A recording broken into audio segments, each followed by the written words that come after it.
Welcome everyone to WWE Atrocity, the WWE version of WCW Blunder that was promised like 10 million years ago. The name says it all. We're going to look at some WWE atrocities in this series, but I need to give you a heads up. Many of the bigger WWE disasters have already been covered on the channel, and I won't be covering these again. So please, before you suggest things like Goldberg vs Undertaker, Montreal and all that stuff, please search the channel and chances are it's already been covered.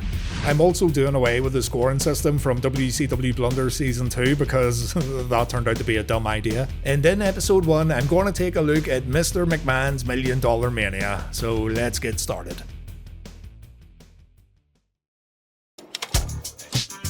The year is 2008. The Dark Knight Rises is doing well in the box office. You can't escape the song Closer by Neo. And while the world's heading towards the 2008 global financial crisis, there's a millionaire looking to give away a lot of money just for the sake of television ratings. 2007 had been a bad year for the WWE, what with the Benoit family tragedy, the multiple superstar suspensions in the wake of the tragedy, and the WWE television product not exactly lighting the world on fire.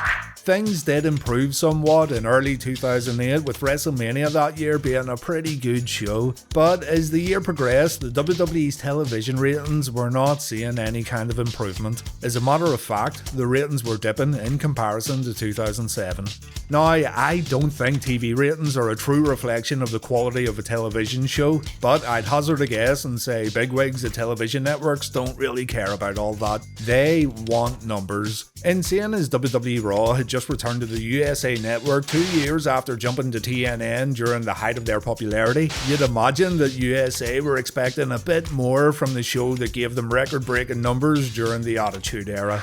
From a viewer's perspective, we were getting the Shawn Michaels vs Chris Jericho feud on TV, Triple H was serving as the WWE Champion, on SmackDown, Edge and Vicky Guerrero were making life difficult for a lot of people, and the WWE's version of ECW was still on TV, though it wasn't exactly setting the world on fire either. It wasn't that the WWE were making viewers switch the channel, but rather they weren't really doing anything to make new viewers tune in. For old school fans, the WWE's television shows had become a bit too formulaic, with nothing really there to keep them tuned in week after week in comparison to, say, the Monday Night Wars. And there was no big seismic event or headline-grabbing publicity stunt to make new viewers come over. The WWE tried with Floyd Mayweather at WrestleMania in 2008, and while Mayweather did a great job, his involvement didn't really result in a wave of new fans nor headlines, especially when compared to fellow boxer Mike Tyson's involvement 10 years prior. WWE also tried to get old fans back into the mix by presenting a storyline around Ric Flair's retirement, even when Flair made it clear he didn't want to retire. Short-term ideas right here that, while entertaining, didn't really bring the numbers up in terms of weekly television ratings. So, what can the WWE do to fix this issue? They can try to throw money at it. Literally. Give away money from Vince McMahon's personal account to fans who tune into Raw. And for some reason, the WWE felt this short-term fix was the answer to all their problems.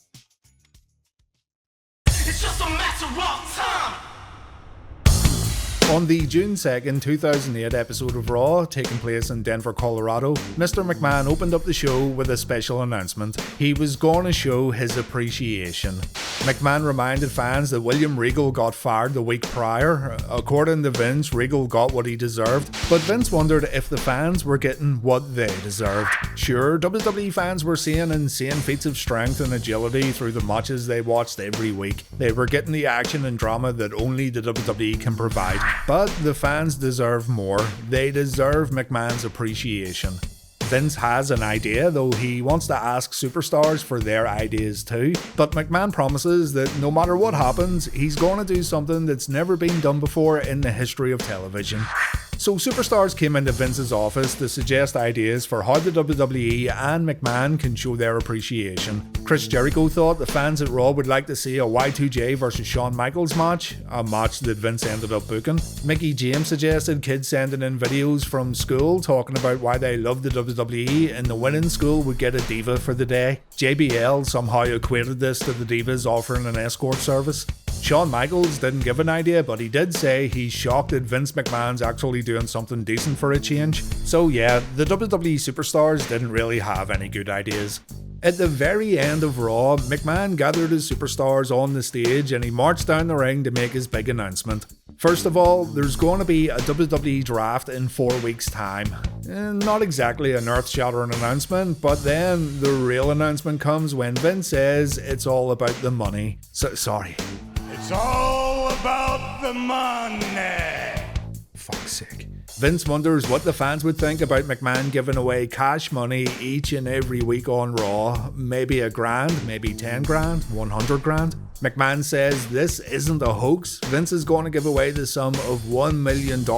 And after McMahon makes this announcement, there's a cheer from the audience and then silence. It's really awkward and I urge you to go back and watch it. But when No Chance in Hell plays to mark the end of the promo, fans are kinda like, is that it?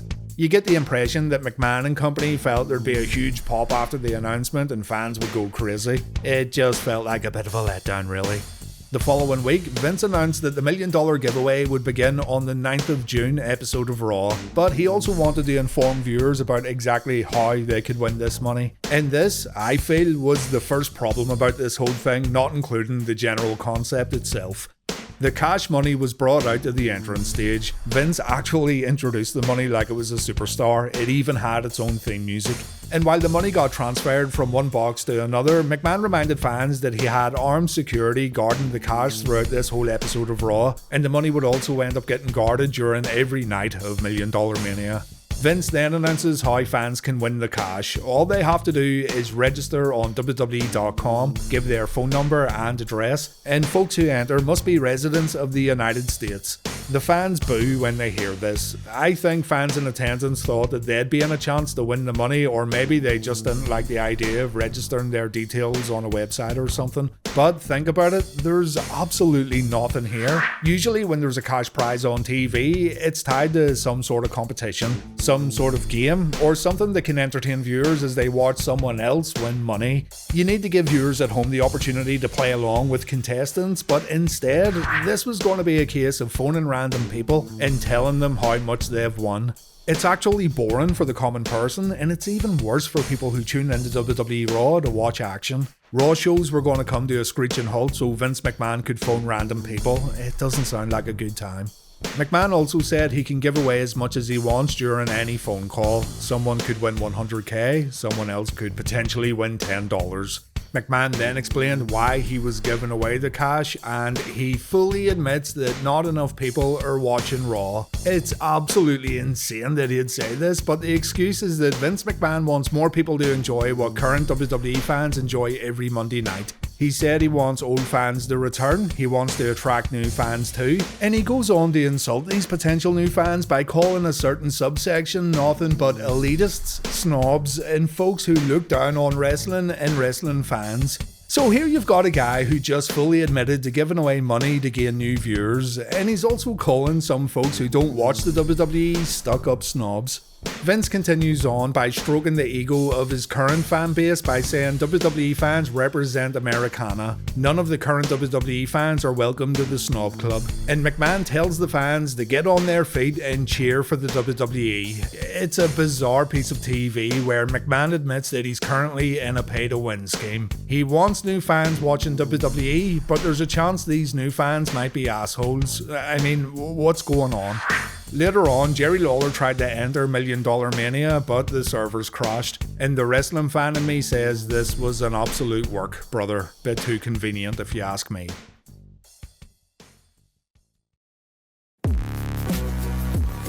Okay, it's time for Vince McMahon to act like a desperate YouTuber. Watch my show and I might give you money. Press like and subscribe, and come back next week for another chance. How anyone thought this would offer any kind of long-term solution to WWE's rating woes is beyond me. The cash gets loaded into a box and Vince tells everyone the super secret password. It's the company's latest buzzword actually, WWE Universe. And if you successfully registered on WWE.com and if you get a call from Vince McMahon during tonight's broadcast, you must say WWE Universe. This was to ensure that all those people who registered actually watched Raw, but we'll soon find out that some people weren't even home. McMahon says he's going to give away 200 grand after the first match. He's hoping some new viewers would watch the Raw opening contest before potentially winning a lot of money. And you know who WWE put in this opening match? John Cena perhaps? Triple H? Chris Jericho? Shawn Michaels? No, we've got Paul Burchill versus Mr. Kennedy. Yeah, way to rope in new viewers, Vince.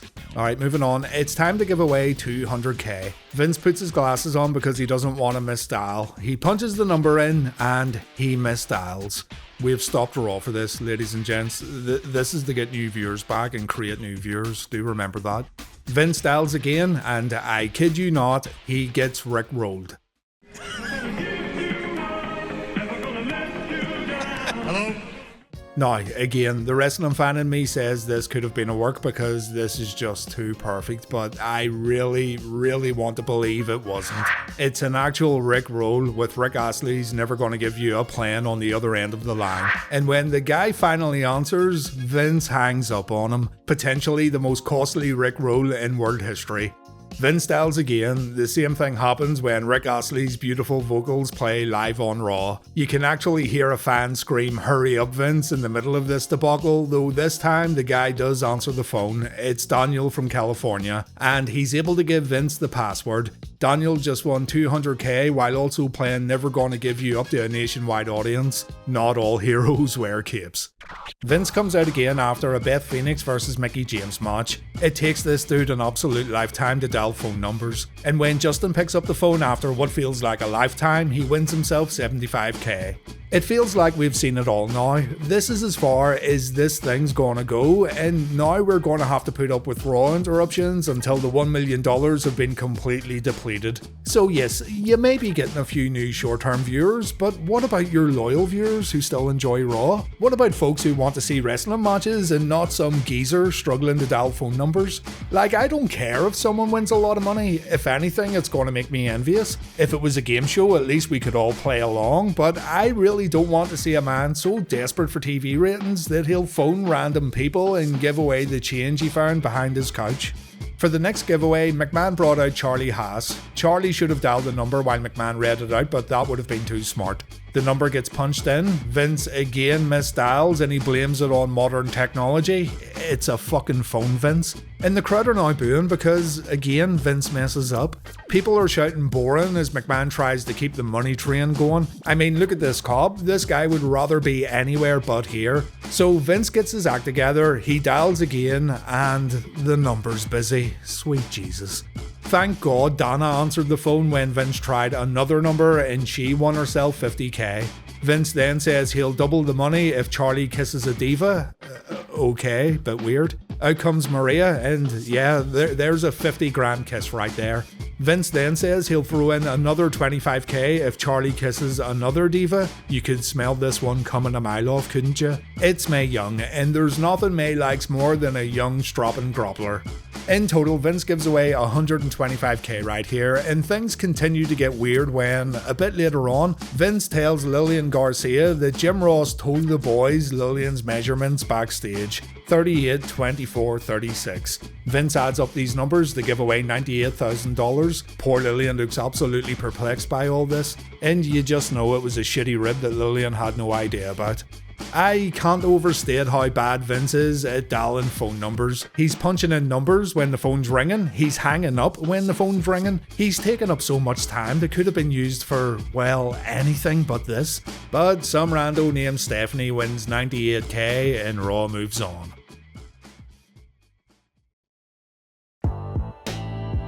A bit later on, Jillian Hall and Trevor Murdoch had a singing competition. Vince thought the singing was worth about $2, so that's what he gave away to the next caller. Between this and the Rickroll earlier on, this is the most entertainment we've had all night.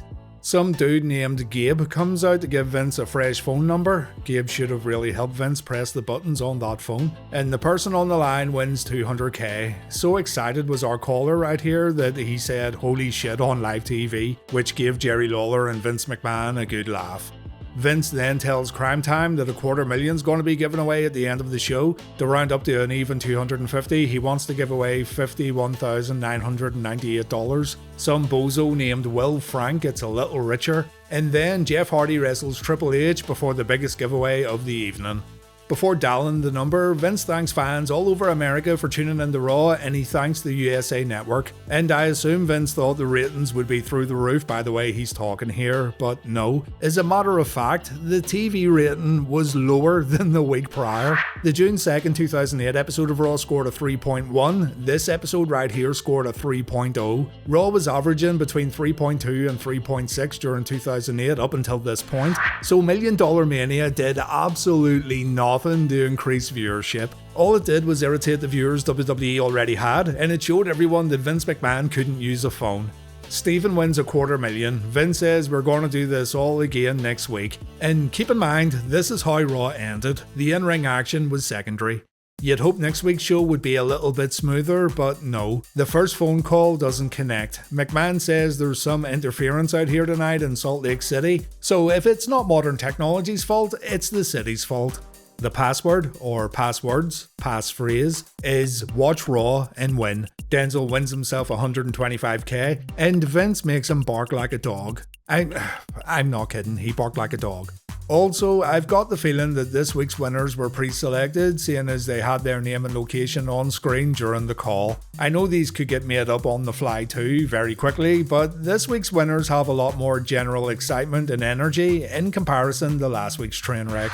When Michael wins $100k, Vince wants to know who the most well-known person in North Carolina is. Michael says Ric Flair, which McMahon didn't care much for, and Mr. McMahon decided he needed someone else to come out and dial the next number, seeing as he's been doing a terrible job himself. So here comes Hacksaw Jim Duggan. He's wearing a tux, his 2x4's wearing a tux, and seeing as Duggan's the best number dialer in the world, he punches that sucker in and it goes to voicemail. Maybe the winners weren't pre-selected after all. Vince has a smile on his face. He says he's been waiting for this to happen, and he takes delight in telling this person they weren't watching Raw and therefore they won't be winning $100,000.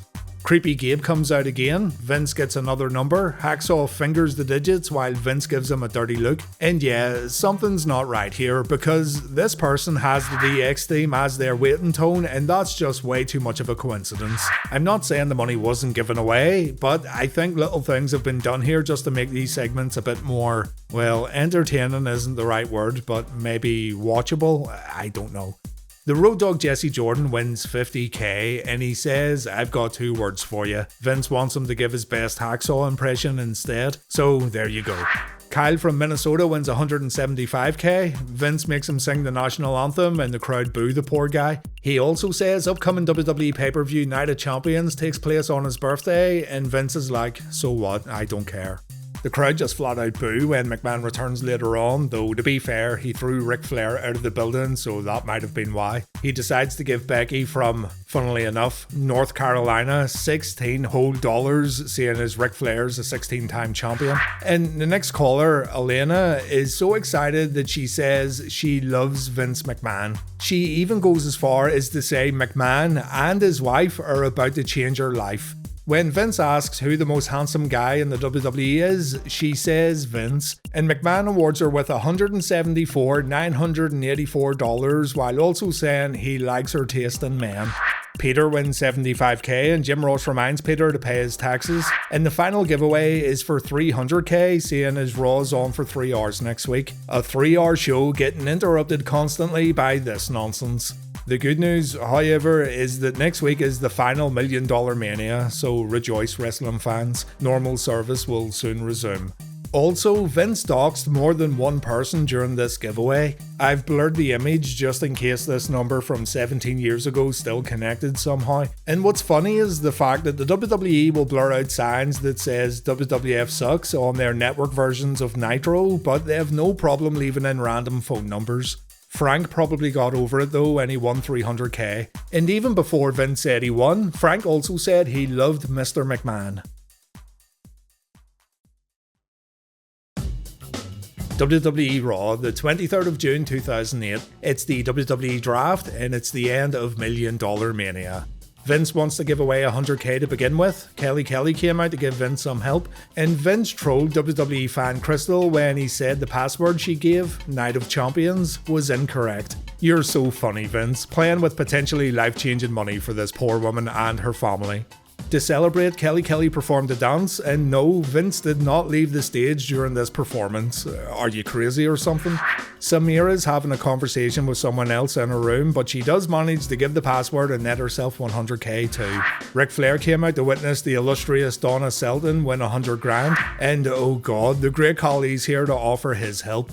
Khali plugs his upcoming appearance in the movie Get Smart, Vince plugs The Rock's 3-disc DVD set, and the guy who answers the phone says wrong number and he hangs up. Something that makes the great Khali really angry for some reason. So Justin wins 100k instead, and the great Khali calls him a lucky bastard or something.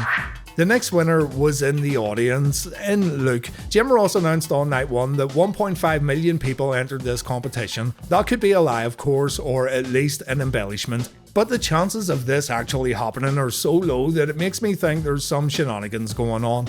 By law, the WWE couldn't advertise this giveaway without following through. I'm sure Vanessa here did win 100k, but I also think the WWE were being selective with some of the people who won. It was just too perfect. So yeah, I stand by it. There's some bollocks going on here, and I don't care what Bruce Pritchard or anyone else says.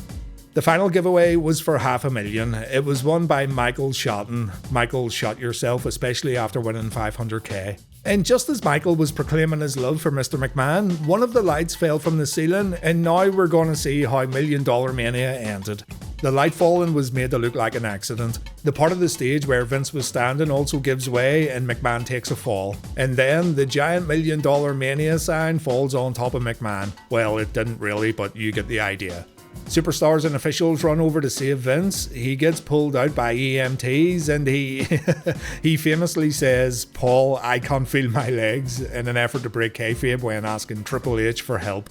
And that's how it all ended, folks. $3 million down the shitter, and Vince didn't want to waste any more money. So they ended it with McMahon getting written off TV, and $1 Million Mania wasn't mentioned again.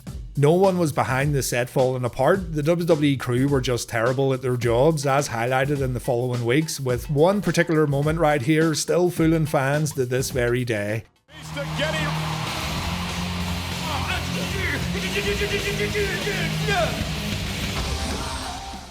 And all this was just a way out for McMahon and a way to stop $1 Million Mania. If I didn't get hurt, pal, I would have gave away more money. Probably. As mentioned earlier, $1 Million Mania did absolutely nothing to increase Raw viewership. All it did was provide fans with drawn-out, action-stopping segments. And the legacy of $1 Million Mania can be summed up in 6 words. Those being, "Paul, I can't feel my legs." It's probably the WWE's most unapologetically desperate attempt to pop a rating, yet it turned out to be an absolute waste of money. Fantastic for those who won some cash though, and I'm sure those people were over the moon, but for the other 99.99% of people watching Raw, it wasn't a good time. Vince's generosity was a WWE atrocity. You like that? And it's now time for you to tell me what else you'd like covered in this series. Please search my channel first if you have a suggestion, because as stated, the bigger WWE disasters have likely already been covered. But if there's something you want to hear me blabber on about, then add your suggestion in the comment section. Thanks for watching everyone, and please take care. I'ma tell you how the king like to ride, homeboy. I like my beat solo and my top lip back. You see me ride 24. When I shop, hey, holla if you like your kitten wood high and your top lip back. If your rim sit high and your windows pitch black, hey. WWE's version of ECW launched in 2006, and right from the get-go, everyone realised that this wasn't going to be the same ECW that fans had previously enjoyed. The original ECW felt rebellious, it felt defiant, and it felt revolutionary in terms of the content, presentation, and in-ring action it provided. The WWE version was more like what Vince McMahon felt ECW should be, and it almost seemed like he was going out of his way to tarnish the legacy the original ECW left behind. A legacy that many fans still hold very close even nowadays. The idea to launch ECW as a separate WWE brand came about after the success of the first One Night Stand pay-per-view, an idea that actually came from ECW original Rob Van Dam. The One Night Stand show was fantastic and it really captured the spirit of the old ECW. The sequel wasn't bad either, but fans noticed a lot more WWE guys competing at One Night Stand too, and that's because the whole brand itself was going to get relaunched under the WWE banner. ECW was going to be a weekly television show alongside Raw and SmackDown, and it was going to air on Sci-Fi, which should have rang alarm bells right from the get-go. In this episode of Atrocity, I'm going to pick out some of the dumbest stuff from the WWE version of ECW. Some of this you'll remember and some you won't. Either way, you'll gain a good idea of why this whole thing was considered a flop, and you'll see why it angered a lot of old school hardcore ECW fans.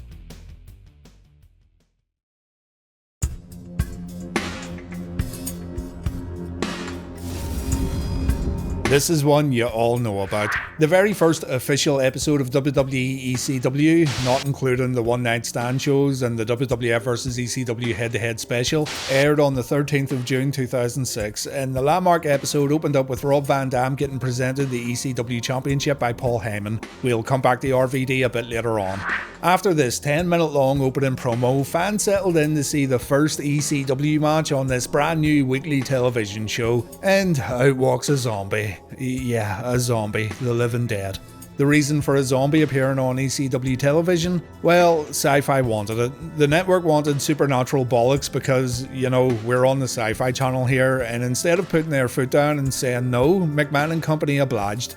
The zombie got a terrible reaction. Fans were confused as their beloved ECW had immediately got turned into something straight from 1995 WWF, and all the zombie could do was growl a lot.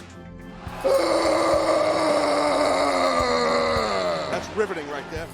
The Sandman came down to beat the zombie up, and yes, this was an official match by the way. And I read somewhere that Sandman beating the zombie up so quickly and decisively was a way for the WWE to show they didn't care much for Sci-Fi trying to tell them what to do and who to present on their TV shows.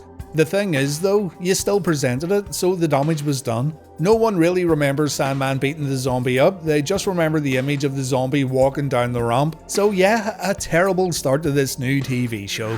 The supernatural gimmicks didn't stop here though. Many will remember Kevin Thorne appearing in ECW like he was 8 years late for the Brood faction. And yes, supernatural and spooky gimmicks are absolutely nothing new in wrestling, especially in the WWE, but this was supposed to be ECW. Fans had it in their heads they were going to see extreme wrestling every week because, you know, it's kinda in the name, but instead they were getting spooky zombies and vampires.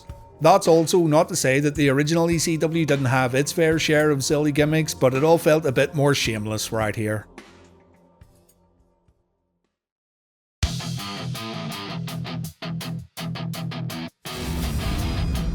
In 1999, Tony DeVito worked in ECW as part of the Baldies faction. When ECW closed up, he had a run in Ring of Honor before going into semi-retirement in 2005. And then, when WWE launched ECW as its own brand, Tony had a chance to come back and maybe do something under this new brand. But his time in WWE ECW was, well, it was terrible. Actually, it was laughable. In the space of 2 weeks, he played 2 different characters, and this all happened during the very early days of the WWE ECW television show. First, he came out as Macho Libre. The movie Nacho Libre had been a modest success, and WWE wanted to get in on the action. So out comes Tony DeVito dressed like Jack Black's character in the movie, only he spoke like the Macho Man Randy Savage. Now, is this terribly out of place on a WWE show? I'd say no, it isn't. But then again, you remember that this is supposed to be ECW, and you also need to keep in mind that this is just 1 week after the zombie showed up on the weekly premiere. You can just imagine how old ECW fans were reacting to all this. Their pride and joy had now become a typical WWE circus. The silence is deafening during the promo, the crowd has been absolutely killed off. And just like last week, we've got the Sandman again coming out to give this guy a beating. You'd maybe think that Sandman was done beating these silly gimmicks up, right? Wrong. Because Tony DeVito came back as a preacher who sat in the audience and he waited for the right time to talk about how evil ECW is, what with all its violence and raunchy content. Only problem here is that the violence and raunchy content displayed in WWE ECW so far was like child's play in comparison to the original. The Preacher says this is his very first ECW show, which was a lie. He then says he's not actually a man of the cloth and he only wears a white collar to express his opinion. I mean, was this plan X, Y, or Z? Because this dude must have had a real tough time getting people to hear out his very valid opinions. And you've got Taz and Joey Styles playing along with all this, which just makes it worse. Like, it would have been more believable if the commentators laughed at him as security dragged the guy out of the arena, but no. Enter Sandman once again. Looks like this is going to be a weekly occurrence. And do keep in mind, it takes Sandman around 5 minutes to make his entrance, so the Preacher had ample time to run away and save himself from a beating. Tony DeVito was never seen on ECW television again. That's what you call a lucky escape.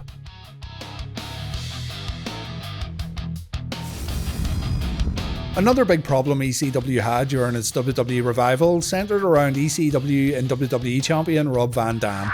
RVD had finally gotten his flowers when he defeated John Cena at One Night Stand 2006 for the WWE title. As mentioned earlier, the ECW Championship belt was then presented to Rob on the very first episode of ECW on Sci-Fi, and the main company's storyline centered around Van Dam during the early days of the show.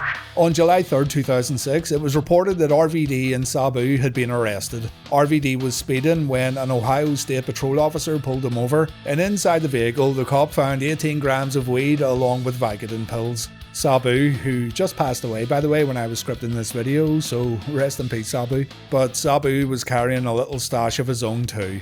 RVD tweeted that he was never actually arrested nor detained. He just showed up, paid his fine and left, but that didn't stop the WWE from suspending Van Dam for 30 days. And that meant RVD would have to drop both the WWE and ECW championships in quick succession before heading home to serve out his punishment.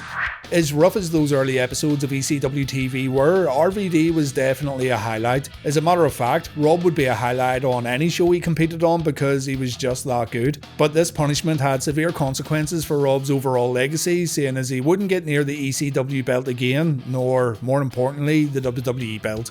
I'm sure RVD doesn't care all that much. He's such a laid-back cat that he probably sees it as a blessing that he didn't have to become the proverbial face of the company, what with all the baggage that comes along with it. But for the ECW brand itself, it wasn't good to have their top star seen in this manner. I mean, original ECW? Yeah, this shit's like brownie points. WWE ECW? No sir, not gonna happen.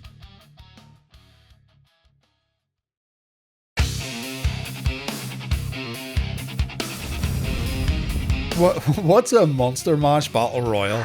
Well, remember, ECW was on Sci-Fi, and the WWE had to try and tie in some science fiction stuff into their wrestling shows because they had to keep channel regulars happy. Isn't that dumb when you think about it? I mean, say you're watching the Comedy Channel, and for whatever reason they advertise a serious documentary about, I don't know, the Titanic. Are you going to hang around and watch this documentary in hopes of getting some laughs, or are you going to switch the channel and find your comedy elsewhere? Why would folks who religiously tune into Sci-Fi hang around during a wrestling show in hopes of seeing spooky stuff or things of a science-y, fiction-y nature? Is there actually anyone out there who leaves on one entertainment channel during the whole day without switching over? I can understand sports channels or news channels, but entertainment channels? Anyway, ECW hyped up the Monster Mash Battle Royal with some spooky vignettes. This Battle Royal featured a grand total of 4 competitors, and it included Monsters Kane, Big Daddy V, Mark Henry, and the Great Khali. You can just imagine what this Battle Royal was like, and you'd be absolutely right. Slow-paced, boring as hell, a bit botchy here and there, and do keep in mind this was booked as a main event match. There's someone out there who thinks this match is great, there's always one of you, and I applaud you for your unique tastes in pro wrestling, but I'd seriously rather watch the commercials than sit through this one again. What makes it worse is the fact that this one was hyped up for quite a few weeks, and again, what you really need to keep in mind throughout this entire video is that we're comparing this stuff to the original ECW. We've already gotten so far away from what ECW was that it's simply ECW in name and nothing else. Thank God this didn't become an annual Halloween tradition, quite possibly the worst battle royal that's ever taken place on WWE television, and if it's not, it's definitely in the top 3.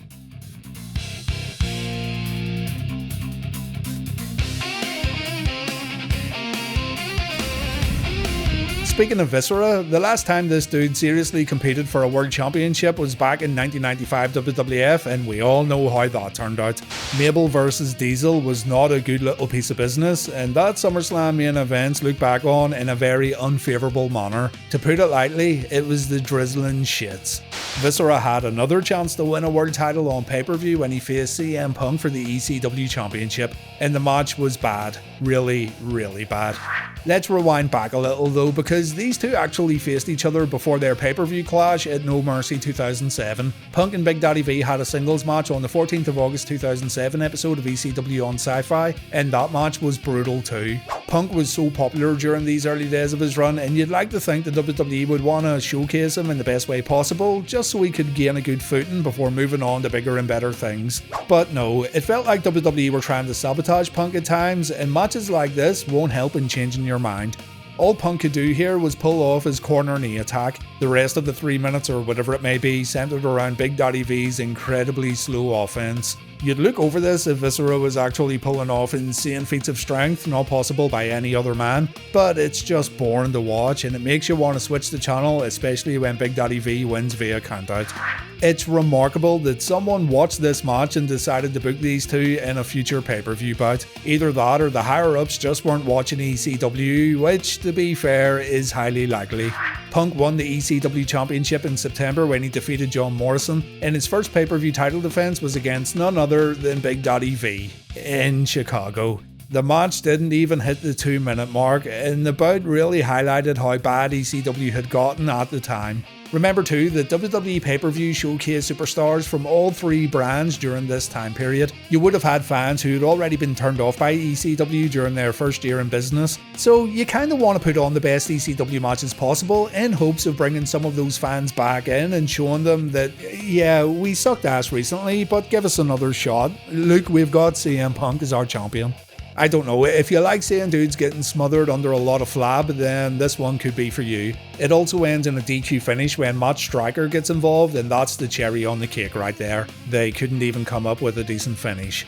Viscera attacks after the match, ECW's numbers continue to dwindle, and CM Punk must have really been wondering if this was the right career move when all this was going down. Viscera did not belong in any main event scene in 2007, not even on a B show like ECW.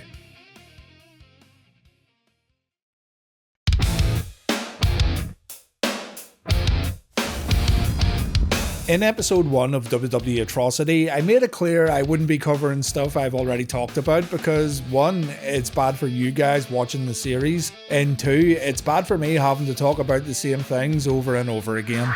That being said, I simply cannot talk about the failures of WWE ECW without mentioning Vince McMahon becoming the brand's champion, because it definitely rubbed a lot of people the wrong way, and I don't mean just hardcore ECW fans either. Boys in the back, the most vocal of which being Rob Van Dam, felt that Vince was spitting on the legacy of ECW by holding its championship belt, but here's the thing, evidently Vince did not care a single bit. As a matter of fact, Vince went out of his way to incorporate a little comedy to his character while holding what was supposed to be WWE's most extreme and hardcore world championship. Vince lost his hair after the WrestleMania 23 Battle of the Billionaires, and he decided to wear a do-rag. As the weeks went on, these do-rags would get a bit more colourful, and McMahon thought he was cool and hip, but really he was just being a jackass, while fans of the Extreme all around the world couldn't stop complaining about what ECW had become. Now, I will say that I found a lot of the do-rag Vince stuff funny, and I urge you to watch the video I put together that looks at how this all played out week by week, but it's just the general idea of Vincent Kennedy McMahon holding the ECW championship that's so ridiculous. You couldn't have imagined this when Paul E sat beside Vince during the ECW WWF invasion in late 96 and 97. If you went back in time and told fans in the ECW arena that Vince McMahon was going to be their world champion, you'd probably get your head kicked in by both the fans and the boys. And here he is, wearing a do-rag, holding the ECW championship and running the company down.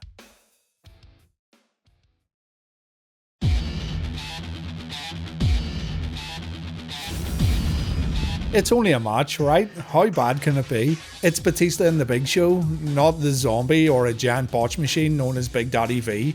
This one took place while fans were still coming to terms that this wasn't the ECW of old, and this new ECW sucked. When RVD got suspended, some absolute genius thought an extremely tired Big Show would make for a suitable replacement as ECW champion. The brand was going to run with a heel title owner, and then down the road someone could rise up, take the big man down, and in typical pro wrestling fashion, we'd all celebrate and say, "Oh yeah, remember when the Big Show was ECW champion? Yeah, glad that's over." There's a few problems here though. One, it's the Big Show. I'm sorry, but I've never found him to be an effective champion except for his time in WCW.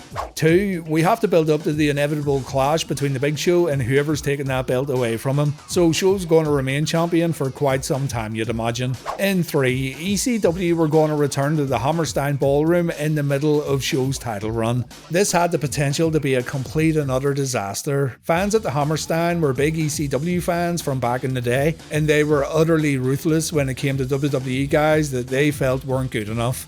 There were exceptions to the rule though. Kurt Angle, for example, was given a hero's welcome when he competed at One Night Stand 2006, and Edge was given a pretty good reaction too after he went hardcore in his tag team match and when he interfered in RVD versus Cena. But again, these are exceptions. A heel Big Show was never going to get welcomed by ECW fans at the Hammerstein Ballroom, but it's okay, right? I mean, he is a heel after all, he's supposed to get booed. So all we need to do here is put him in a match with an ECW original or maybe one of the young up-and-comers just to test the waters a bit. I mean, CM Punk made his ECW debut on this very same night and the fans loved him. So we do have options here, ladies and gents.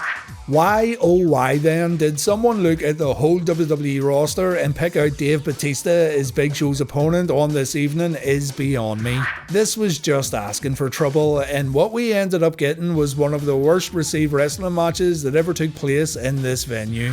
There's a wide difference between putting Big Show versus Batista on a typical WWE show and putting Big Show versus Batista on at an ECW show in the Hammerstein Ballroom. This was also the brand's first show at the venue since One Night Stand 2006, and everyone knew how ravenous this crowd could be, so no one should have been surprised when both competitors got booed out of the building. No one should have been surprised when everyone chanted RVD, and no one should have been surprised that both Big Show and Batista looked visibly angry and upset with how all this was going down. Show grabbed the mic and he told fans he was the champion, not RVD, and the fans should kiss his ass. The fans responded in kind by chanting "fuck this match." They also chanted things like "we should riot," "same old shit," and they even chanted "change the channel." Joey Styles and Taz tried to convince viewers at home that all was well and this matchup was pretty awesome, but there was no hiding the poor reception. It also ended in disqualification thanks to Big Show hitting Batista with his championship belt. You can imagine how fans felt about a DQ finish in an ECW main event. But there was light at the end of the tunnel when Sabu showed up to attack Big Show. The WWE would not return to the Hammerstein Ballroom after this main event, by the way. Take from that what you will.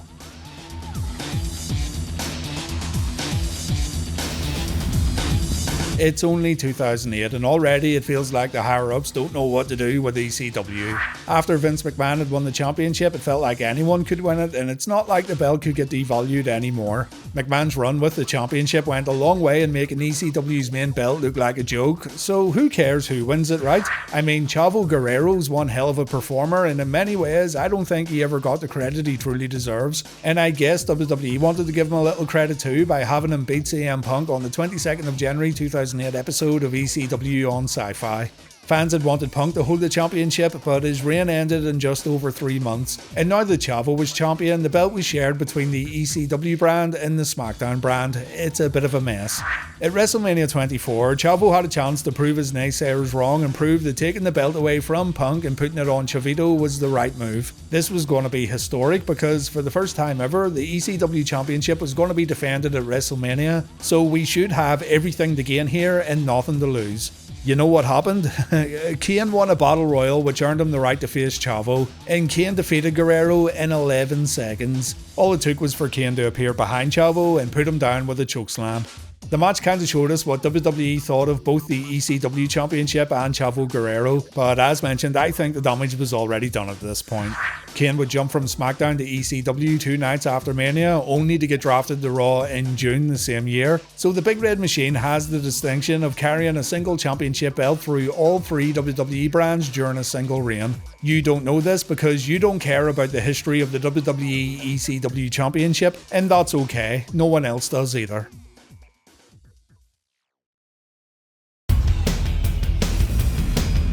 I intentionally left out December to Dismember right here because I'm going to cover that in the future, either as an episode of Atrocity or as its very own separate pay-per-view review. There's just way too much to talk about there in regards to the event build-up, what was going on behind the scenes, and the fallout from the pay-per-view. Look out for that video in the future though. I do want to point out too that there were some decent enough moments in WWE ECW, and I do feel that we kinda pushed these moments away in order to highlight the bad stuff. I mean, that's exactly what I'm doing in this video. But along with December to Dismember, I also want to put together something in the future that points out the better rivalries, matches and promos from WWE ECW. Granted, it won't be a terribly long video, and some of the stuff I enjoyed you probably hated, but I do want to create some balance in the future because there actually is stuff that was pretty good. You just don't hear about it all that often. That's going to do it for this one though. ECW mediocrity is a WWE atrocity, and I'll see you all next time. Please take care. I'ma tell you how the king like to ride, homeboy. I like my beat solo and my top lit back. You see me ride 24. When I shop, hey, holla at you like you're Kenwood high. And your top lit back if your rim sit high. And your windows pitch black, hey.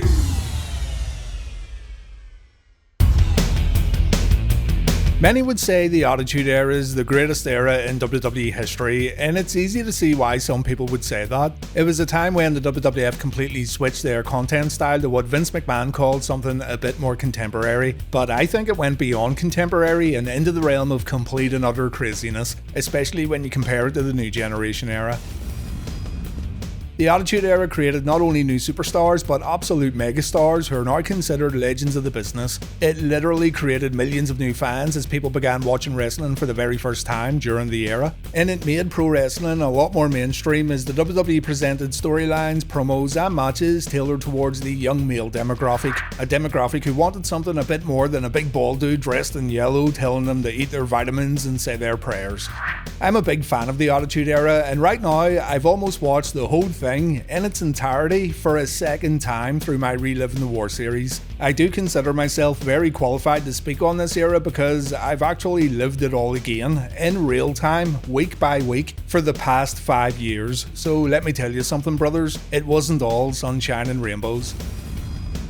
You saw the video title for this episode of Atrocity. I'm going to be looking at some of the worst moments and general themes of the Attitude Era, but I also need you to know that this is all being covered through the eyes of someone watching it all again in modern times. I'm not going to sit here and say the WWE shouldn't have done this or they shouldn't have done that when society, culture and politics were so much different back then. So believe me when I say, yes, I know things that aren't acceptable now were more, well, not acceptable then, but maybe easier to present back then. You don't need to get on your soapbox for this one because, trust me, we all know most of this stuff wouldn't fly today.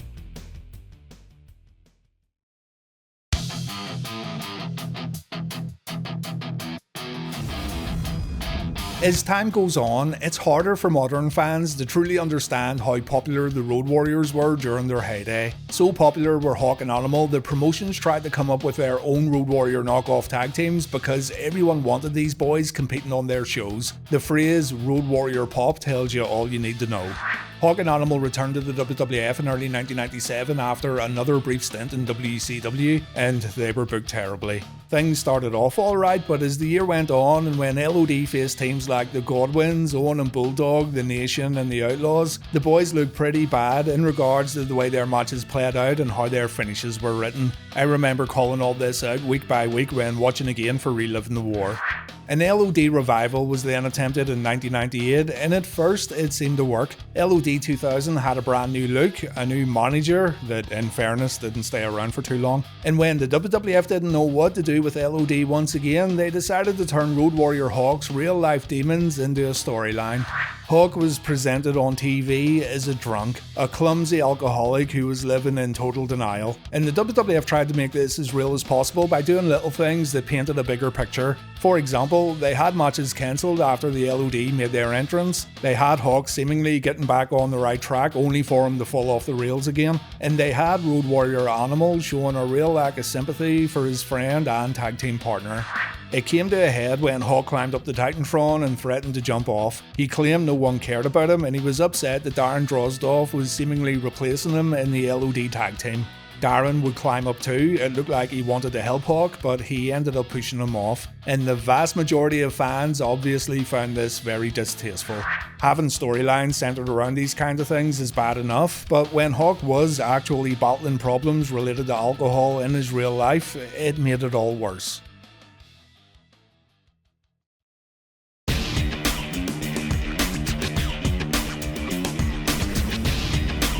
The character of Beaver Cleavage was bizarre.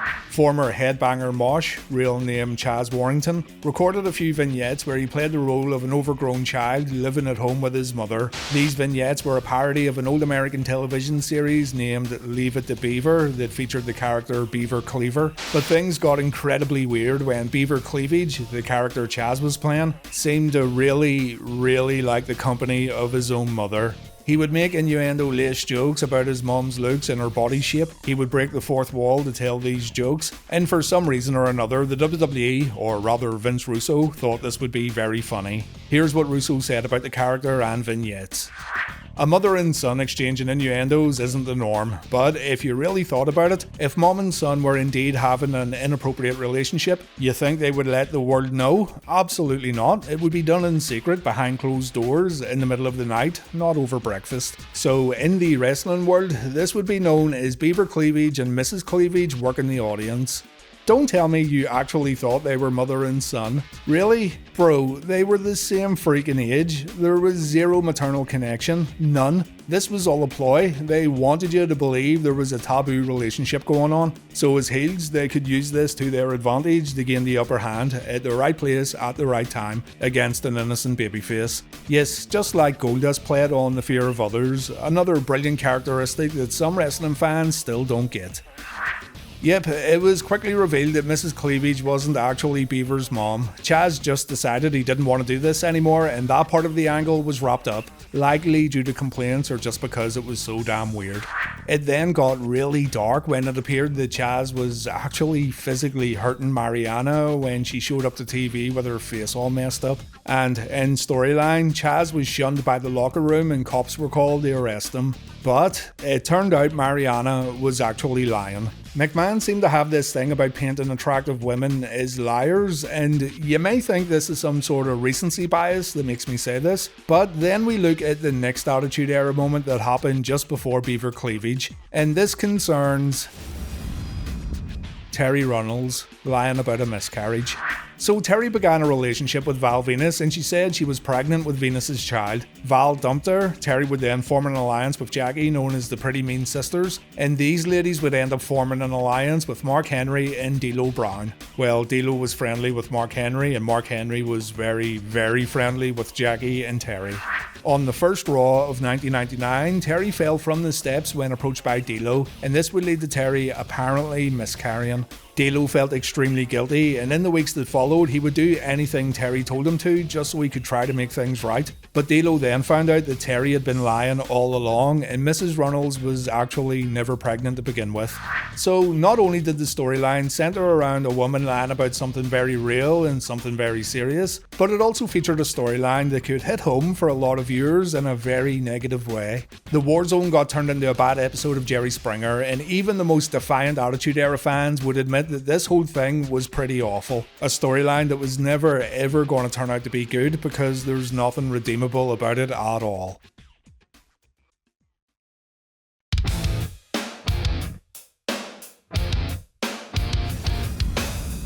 While we're on the subject of Terry and Mariana, it would probably be the right time to mention how women were booked in general during this era, or rather how they were used on TV, because booking makes it sound like there was some sort of thought put into it all.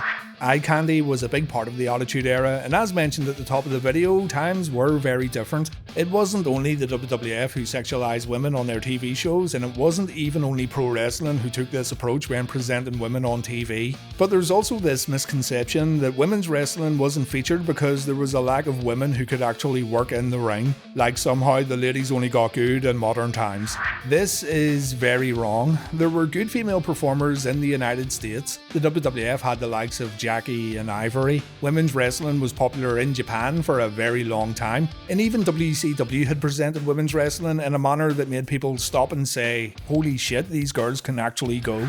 The WWF during the Attitude Era sexualized women, and it really all started with Sunny, but it got out of control when Sable got over in a big way. The pop Sable would get just for walking to the ring and waving to the fans was pretty unbelievable, and the WWF took full advantage of this by showcasing Sable on a weekly basis. They tried putting her in the ring, she wasn't very good, but fans didn't care, and the WWF knew this.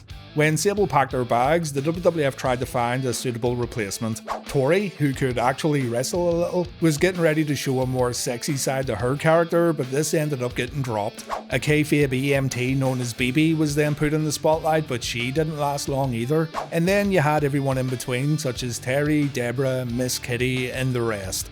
It wasn't all bad though. Chyna was booked pretty well, which people seem to conveniently forget when talking about women during the Attitude Era. Jackie also had a few opportunities to show what she could do in the ring, although to be fair, these opportunities were few and far between. Ivory was good, but again, she didn't get much TV time. And Tori, at first, was also presented as more of a wrestler and not a model, although this went to the wayside as time went on. There was a small shift when Trish Stratus and Lita began their rivalry, though Trish was made to literally bark like a dog for Vince McMahon. Trish has said she had no problem with this because she knew her retribution would come, but that doesn't mean it still wasn't a terrible promo. Again, there's no moral grandstanding here. After living through it all then, and again now, I appreciate how times have changed, but you are living on another planet if you can't see and appreciate how far both the women and the WWE have come when it comes to presenting women's wrestling on TV. If you still want to get your rocks off while watching pro wrestling, while you have a working internet connection, then you probably need to reevaluate a few things. On the flip side, back then, the WWF knew the crowd ate up everything they were doing with the women, so it's no surprise that this kind of stuff kept going way beyond the Attitude Era.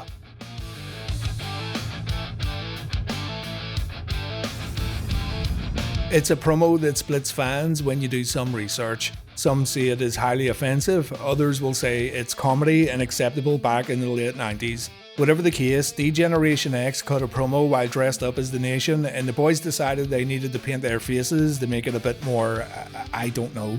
I legit don't know why this was needed, because think about it. The Rock's one of the easiest wrestlers to imitate, what with all his catchphrases and the eyebrow raising and all that stuff. Godfather's a pimp, so that should be easy. Mark Henry's one of the biggest dudes on the roster. I mean, we've got characteristics we could work with here beyond skin colour. X-Pac stated that this is the one thing in his career that he genuinely regrets. D'Lo stated that he wished this parody could have been done without skin colour being a factor. And look, I know for a fact you're going to think about this one way or another, and whatever I say is going to annoy a fair portion of viewers, but I'm going to be honest. I didn't understand back then how offensive this was, and when I was a dumb kid, I thought it was funny.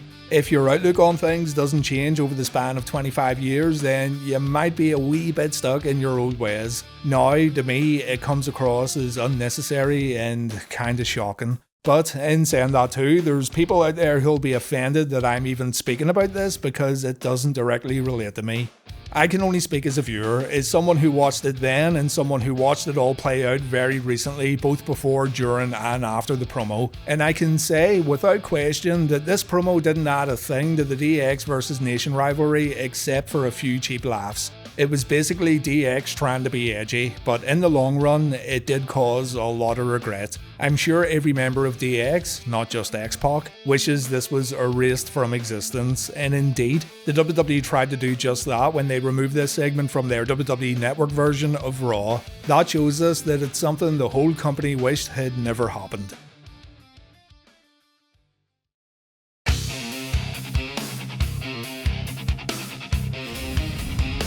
From here, I want to talk about creative and booking decisions that I found to be questionable during the Attitude Era, and not so much things that are now seen as problematic in today's world. The first thing I'm going to bring up is the rivalry featuring Stone Cold Steve Austin and The Undertaker.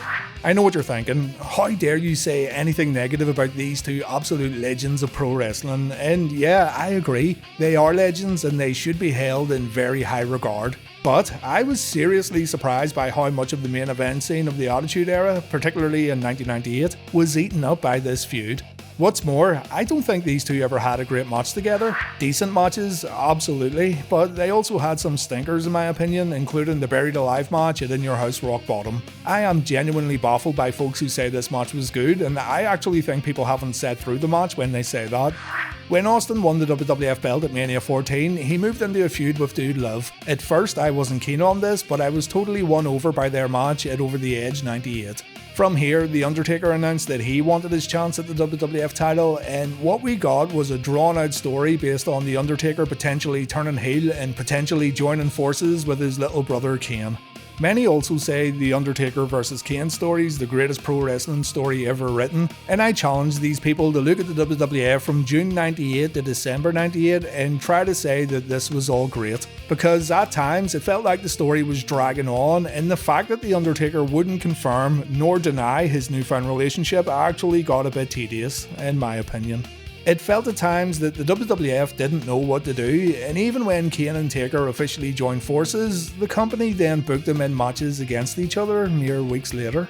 I think SummerSlam 98 should have been the big culmination of the Austin vs Undertaker feud. The few weeks leading up to that match were pretty good, and the whole Highway to Hell thing made the main event feel bigger than what it was. But then Austin got knocked out moments into the match, and after a really good start where Stone Cold showcased more of his technical abilities, the bout turned into Stone Cold just trying to get through it without any major mishaps. To his credit, he did get through it and it was still a decent bout, but it could have been so much more.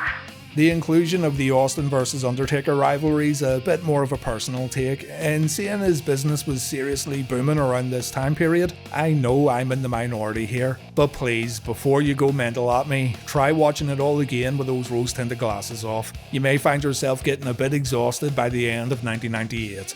I've no problems at all with long rivalries. As a matter of fact, I much prefer them. But the creative has to be really on point to pull it off well, and I don't think much thought was really put into this one. The numbers were good, so the WWF didn't feel like they had to change much.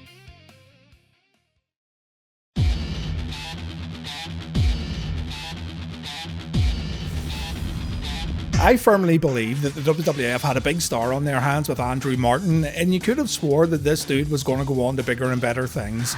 During a time when the WWF were doing a much better job at pushing newer, younger talent in comparison to their competition over at WCW, Big Test joined the WWF in one of the best ways possible. He was launched as a heel in Vince McMahon's corporation faction. He had a great look, he had some great speed and agility for a guy his size, and while it was easy to compare Test with Kevin Nash based on his long hair, his size and choice of wrestling attire, he didn't really care for Nash & Company's philosophy of working smart and not hard. Test could go in the ring. When he left the corporation and after Vince McMahon revealed himself to be the Ministry of Darkness Greater Power, Test was put in a big storyline where he'd get engaged to Vince's daughter Stephanie. And yeah, while some of these segments made you want to puke, what was important here is that Test was now getting featured in a very prominent storyline. Shane McMahon didn't want his sister to marry this big long-haired punk, which led to a match between Shane and Test at SummerSlam 99, and the crowd went crazy for Test during this bout. If the WWF and Vince McMahon truly listened to their fans, then this should have been more than enough to set Test up for a brighter future after this storyline wrapped up. Only it wrapped up in the worst way possible for Andrew. Triple H actually got married to Steph. This was a big ploy by Little Miss McMahon and Hunter, and effectively it was a way for Stephanie to get back at Vince for how he treated her during the whole Ministry of Darkness fiasco. Instead of Test getting payback as a sympathetic babyface, he was absolutely destroyed by Triple H and D-Generation X. It's weird because it all seems so obvious and so easy. Test versus Triple H seemed like the next logical step, and having Test getting his payback against Hunter wouldn't have hurt the game a single bit, seeing as he was already at the very top of the company. But Test Test instead got embarrassed week after week, with the WWF only throwing him a bone maybe once or twice before it was all forgotten about. Test would then turn heel. He formed a tag team with Albert. Stephanie and Hunter ruled over the WWF with an iron fist, and Test never did make it to the main event scene.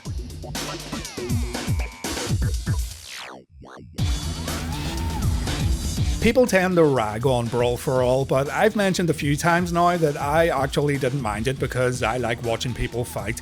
I know the argument here is to watch MMA or boxing if I want to see legit fights, but I thought watching these wrestlers trying to prove they were legit tough guys was pretty entertaining.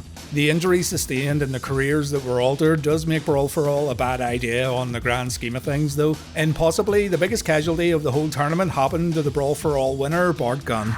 Everyone thought Steve Williams was going to win this thing, from Jim Ross, Vince McMahon to Steve himself. The WWF had plans for Dr. Death to feud with Steve Austin after he won Brawl for All, but Bart Gunn said, "Nah mate, not happening." Bart Gunn turned out to be tougher than everyone, and not only did he knock Steve Williams out, but he also knocked Bradshaw out in the finals, which you'd think would put Bart in a good position moving forward. Did Bart Gunn get put into that rivalry with Stone Cold? No. Did Bart Gunn get booked in main event matches? No. Did Bart Gunn even compete on TV immediately after the tournament? No. The final of the Brawl for All happened on the 24th of August 1998 episode of Raw, and Bart didn't compete again on WWF television until the 16th of February 1999, and that's because the WWF began booking him again in preparation for another Brawl for All match at WrestleMania 15. He was going to face Butterbean, a professional boxer who knocked Bart out in 35 seconds. Bart didn't get booked in the WWF again. He returned to Japan where he became a mainstay for All Japan. And basically, Bart was treated this way because he messed with the WWF's plans for Dr. Death. No one thought Bart was going to win Brawl for All, and when he did his job to the best of his ability, he got punished for it. So it's another case of the WWF cutting their nose off to spite their face. What's sad about it all is that the company didn't even try with Bart Gunn. They went from giving this guy his prize fight money to immediately making him look bad.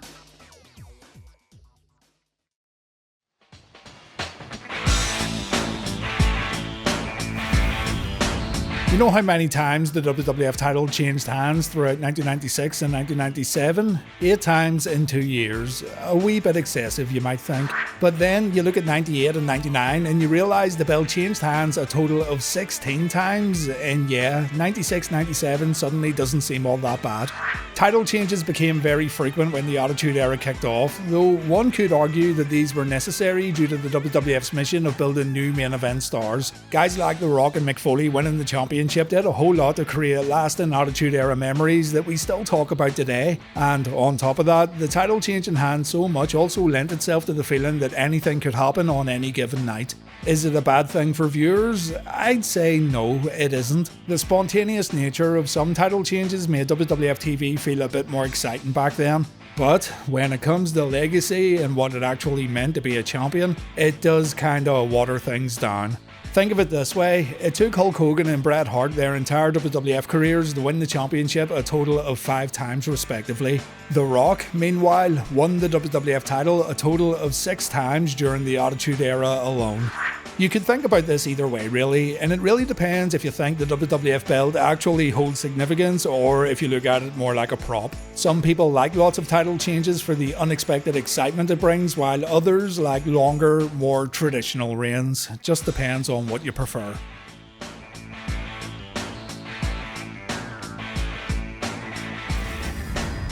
I'll wrap it up with what I think is the worst thing that ever happened during the Attitude Era, and that was the return of the Blue Blazer and the death of Owen Hart. What's so sad about this whole thing is that it really shouldn't have happened, both from the safety of Owen's harness to the fact that he was portraying the Blue Blazer character. Like, if the WWF didn't have the stupid idea of bringing the Blue Blazer back in the first place, then Owen wouldn't have had to do the entrance stunt at Over the Edge 99. There were moments here and there where Owen tried to make the most out of the Blue Blazer character coming back. There's one Raw in particular where he sits on commentary and he's really funny when denying that he is in fact the Blue Blazer. Owen's subtle humour and his overall timing was on point, and he really did try to make something out of this whole fiasco that supposedly came about because he refused to do a more risque storyline that involved Deborah McMichael. But then all this doesn't matter when Owen passed away on a live pay-per-view. It's one of the darkest days in all of pro wrestling. It It was bad watching it all unfold then, and it's still terrible to sit through again. To have anyone die over a silly wrestling entrance is beyond words, and we really lost one of the greats that night at Over the Edge.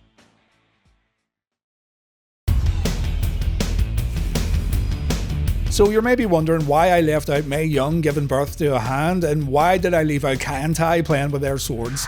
Well, first of all, did anyone actually watch the build up to the whole Mae Young thing? Yeah, Mae giving birth to a hand was weird, for lack of a better word, but the Mark Henry and Mae Young relationship was hilarious in the weeks leading up to this. Mae and Mark going on dates, Mark buying Mae some questionable gifts and Mae doing the same for Mark. It's kinda annoying that the stuff they did before the whole hand thing just gets written off, so I spared it from a spot in this video because I thought the vast majority of their stuff beforehand was funny.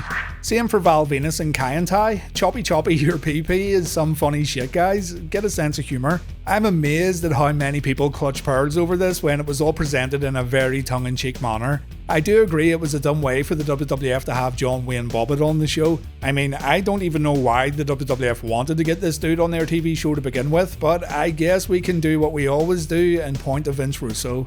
Yeah, Val saving his pecker due to shrinkage is so stupid that I can't get mad at it. Preposterous, yes, but in a goofy way.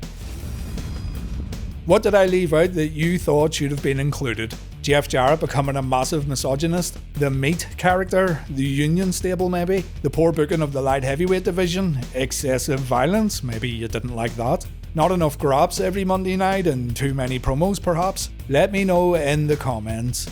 Attitude without apology is a WWE atrocity, and I'll see you all in the next one. Please take care. I'ma tell you how the king like to ride, homeboy. I like my beat solo and my top lit back. You see me ride 24. When I shop, hey, holla if you like your kitten wood high and your top lit back. If your rim sit high and your windows pitch black, hey. You want some atrocities? Let's look at gimmicks from the WWF's new generation. I've got 15 gimmicks to share with you today, and two things are going to become apparent by the end of this video. One, the creative forces in the WWF back in the mid-90s were on some insanely potent drugs. And two, this is an era of wacky characters that, for better or for worse, we will never ever see again.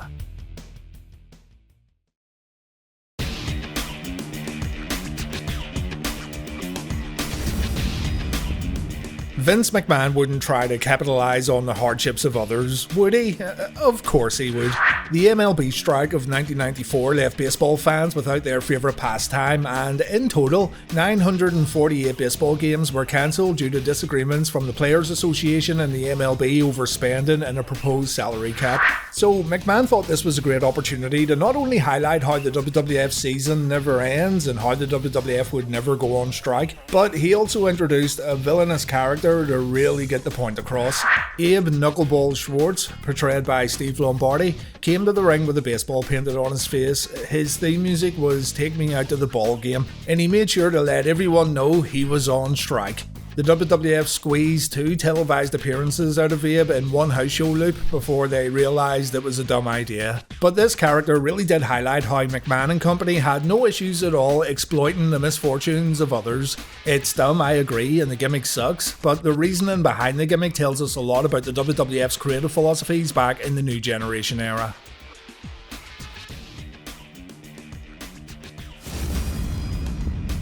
Man Mountain Rock, my god. Portrayed by Darryl Peterson, this sweaty, unwashed man of Mountain Rock had a pretty notable run in WCW as Max Payne.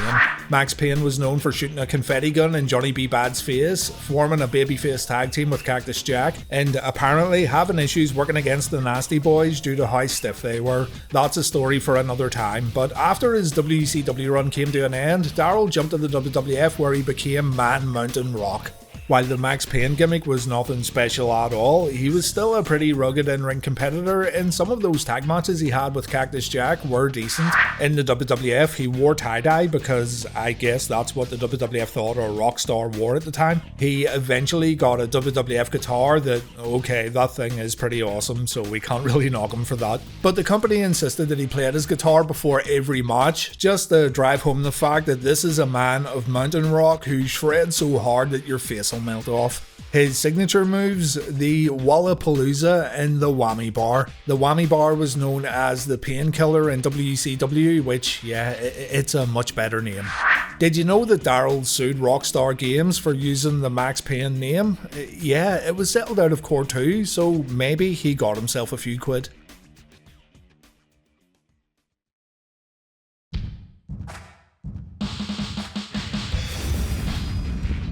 What the fuck's going on here then?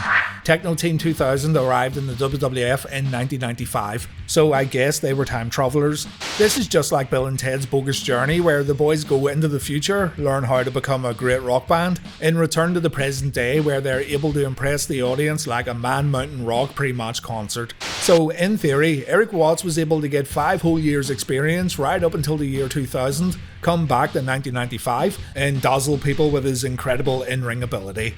That unfortunately didn't happen, however, because 1, we're still waiting on someone to make a time machine, and 2, 30 years experience wouldn't have helped Eric Watts become a good wrestler, let alone 5. For those unaware, Eric was the son of Bill Watts, and Bill served as the Mid-South booker before becoming WCW Executive Vice President in 1992. Bill booked his son into matches, even though Eric's work could best be described as utter horseshit, and in 1995, when Bill got a short-term booking job in the WWF, his son followed him. Eric was put together with Chad Fortune, a man who would go on to beat Bill Goldberg in a singles match before the streak became official, and thus becoming the internet's greatest actually when Goldberg's streak gets brought up. Eric and Chad got renamed. Eric became Troy, Chad became Travis, because Troy and Travis are definitely names from the future, guys. And Techno Team 2000 was born. That's a lot of T's, isn't it? Troy, Travis, Techno Team 2000. I guess the letter T's from the future too. Techno Team 2000 sucked. They really liked performing a double leapfrog, which is about as exciting as their matches would get. They didn't last long, but they still stuck around for way too long. 6 televised matches, and that's just way too much.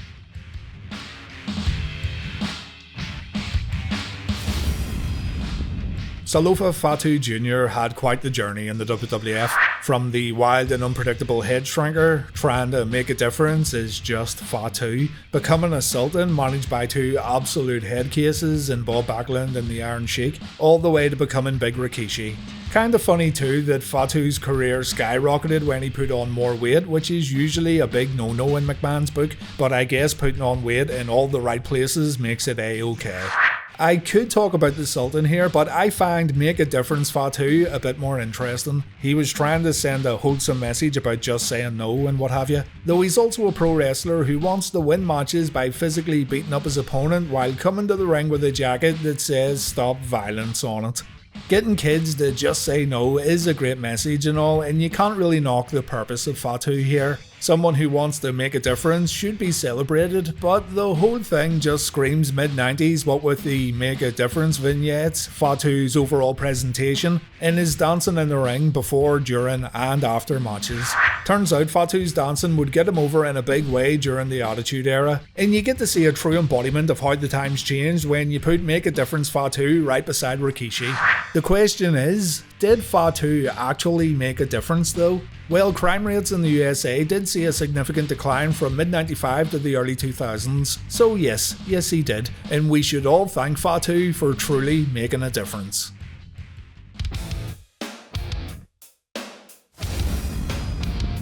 The term goon has a totally different meaning these days thanks to you troublesome trolling kids out there on the internet. But in hockey, a goon is a derogatory term for a player whose primary role is to fight or intimidate his opponents. And do keep that in mind when you look at the WWF's goon, because this guy doesn't look like he can fight and he doesn't look intimidating at all.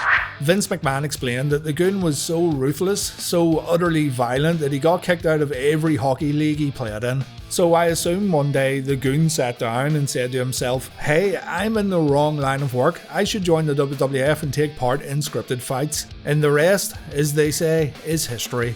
This bozo wore the most ridiculous pair of wrestling boots I've ever seen, and you gotta stop and think about this for a moment too. He's supposed to be an ultra-violent hockey player, and he decided to wear wrestling boots that look like ice skates? That sure will intimidate the top dogs of the WWF. Chris Jericho said that he got a call from Jim Cornette just before the Goon made his WWF debut, and Jericho believes that he was going to get brought in with this character. Cornette made it clear that he'd be a jobber, but he'd have some sort of elaborate gimmick, so bullet dodged. Jericho said he wasn't interested. What is Vince McMahon's problem though? Let's have a baseball player and a hockey player competing in a wrestling ring. That'll sure bring in the big numbers.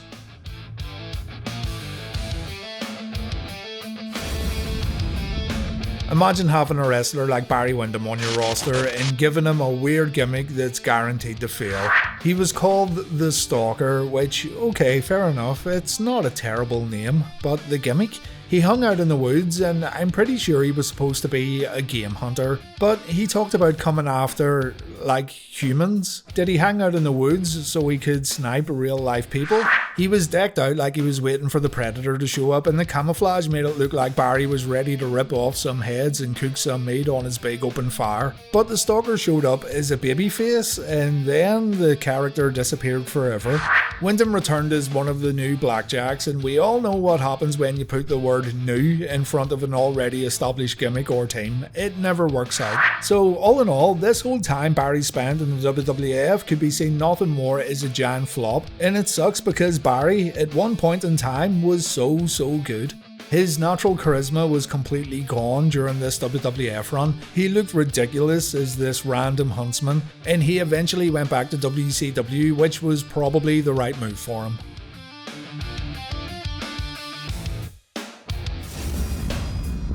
The thing about TL Hopper is the fact that he wasn't a bad worker. He was very much suited to Smoky Mountain Wrestling, where he competed as Dirty White Boy, and some would go as far to say that he was actually pretty underrated.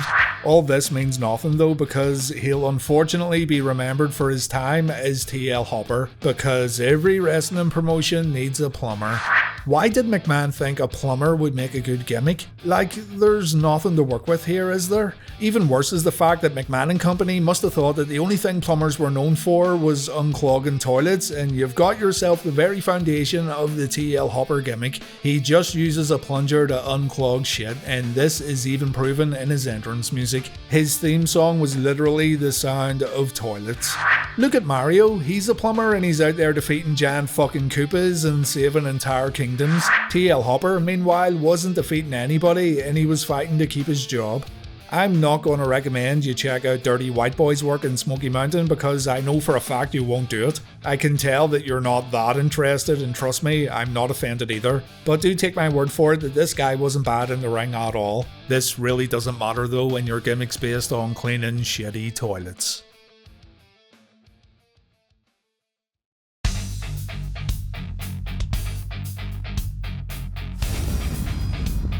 Half man, half tar, Mantar, the original beast of the WWF with probably the greatest entrance gear known to man.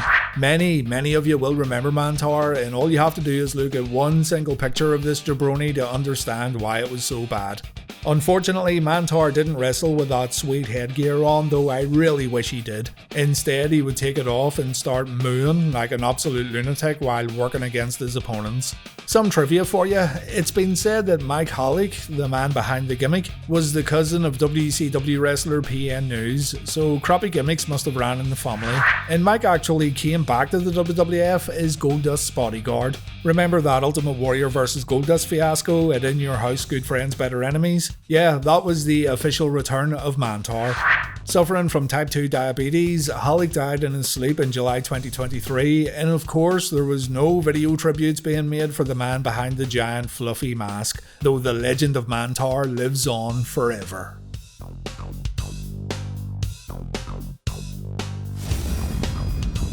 Harry Del Rios, which sounds like a name for some English dude who hogs the karaoke machine at some rundown bar in Benidorm, portrayed the character Fantasio in the WWF, and Fantasio only had one single solitary televised match. It took place on the July 16th, 1995 episode of Challenge, and Fantasio was a magician. A creepy looking magician, though he was showcased as a babyface. He wore a mask to the ring, though he also had on matching face paint. He could pull off sick magic tricks that proved that magic was actually real, and he was able to remove people's boxers using nothing but magic. Black magic, may I add, because these kind of antics could get you jailed for a very long time. After this match went as well as it could have really, Fantasio was never seen again. So I guess he put his magic to good use and he just vanished into thin air forever. The next time people saw Harry, it was on the first ever NWA TNA broadcast in 2002. Here he used his magic abilities to turn himself into a Timu Scott Steiner. And then he went back to the Indies before retiring in 2005. Remarkably, old Harry said that the idea behind Fantasio was a combination of previous gimmicks, and he said the Ultimate Warrior and the Legion of Doom were inspirations, and I cannot for the life of me work out the correlation here. I think old Harry Del Rios must have been munching some magic mushrooms because I've absolutely no idea what he's talking about.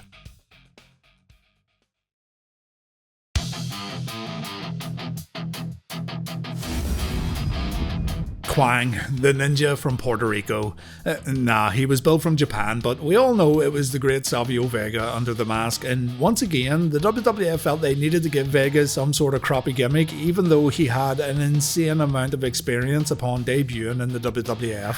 Savio had been wrestling since 1985, and he was very well travelled. Puerto Rico, Mexico, Japan, America, he had already hit all the wrestling hotspots before making his WWF debut, and he had that kind of experience that always makes for good in-ring competitors. Vince McMahon got one look at Savio and for some reason he thought stereotypical Japanese ninja for some ungodly reason. And I really do wish I could learn how the WWF came to this conclusion. And before you say to me, well, Savio Vega could throw a mean kick, I don't see other wrestlers who could throw good kicks instantly becoming ninjas. We'd have the fucking Foot Clan working for the WWF if that was the case. After getting featured in a few vignettes, Kwang appeared in the 1994 Royal Rumble and he got eliminated by Diesel.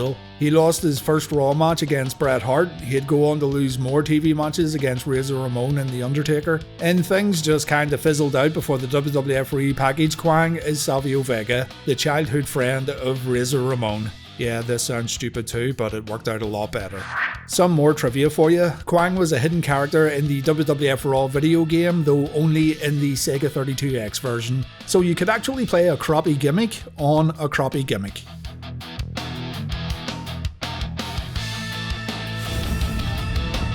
Vince and the WWF must have really wanted a ninja on their roster because poor Al Snow had the misfortune of portraying two different ninjas in the space of a few months. First, there was Avatar. Avatar appeared on the October 23rd, 1995 episode of Monday Night Raw to beat the snot out of jobber Brian Walsh. And unlike typical masked wrestlers, Avatar came to the ring unmasked. He would then put the mask on, and after the bout, he would take it off again. Like he needed the mask to grant him super strength and super speed.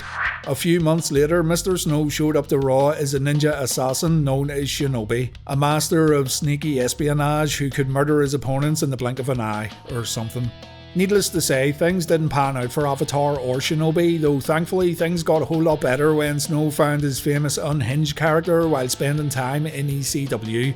The Al Snow we all know and love, in kayfabe, was a product of the WWF breaking him with these silly characters such as Avatar, Shinobi, and Leif Cassidy. So it's a great example here of turning a negative into a positive.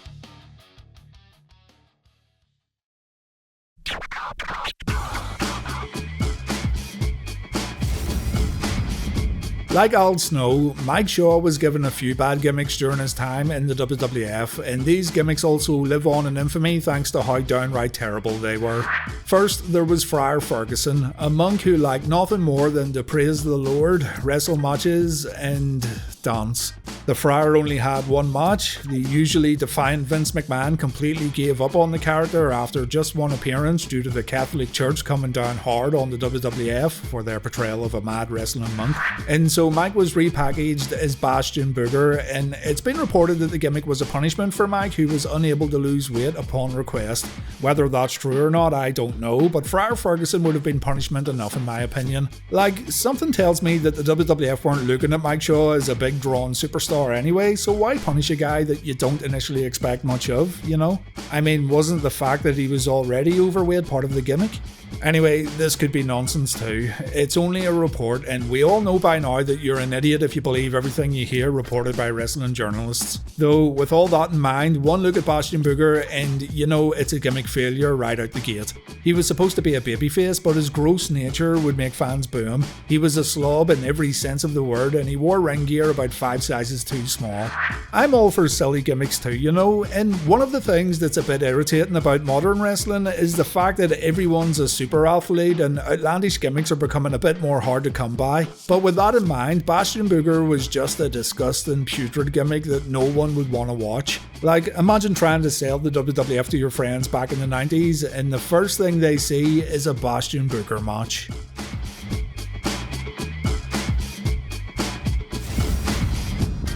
Time to take out the garbage. There, I said it. That's the catchphrase, and that's about as far as you can go with a gimmick based on a garbage man.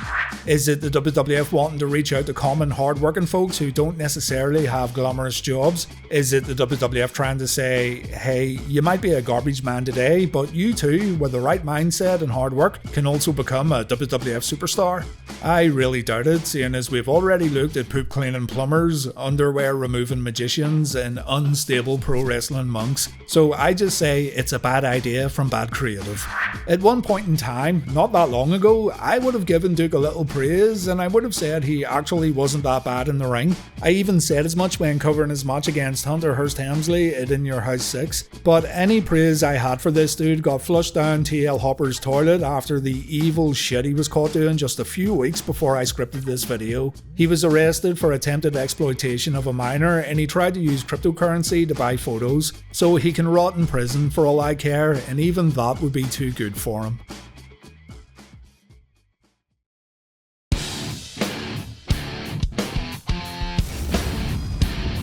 Aldo Montoya was originally going to be a soccer player before plans changed to turn him into the Portuguese Man of War, meaning we could have had a baseball player, a hockey player and a soccer player inside the wrestling ring. All we needed was darts and badminton. Coming out wearing a yellow jockstrap over his face and looking like a cheap action figure you'd find in a dollar store, Aldo Montoya was not a soccer player but I don't know, but his parents did migrate from Portugal 3 years before his birth, so I guess that's enough to name him after a confusing collection of organisms that float around in the ocean. A Man of War is also the name of an old ship, so I really don't know which the WWF was going for here. Everything about Aldo Montoya is just confusing, what with the soccer thing, the jockstrap on his face, the MS Paint ring tights, and the fact that I don't even think PJ knew what he was supposed to be. Though rumour has it that Vince McMahon wanted to break into the South American market and Aldo Montoya was the answer McMahon and company were looking for. Needless to say, it didn't work.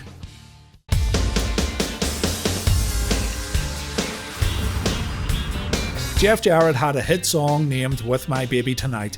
He recorded a music video for the song, he even sang it live on pay-per-view, and then Double J left the WWF and so did the original plans the company had for Jeff and his roadie Jesse James. It was always going to be revealed that the roadie actually sang With My Baby Tonight, but to get back at Jeff for leaving the company, the WWF decided to do the big reveal while also renaming Jesse as the real Double J.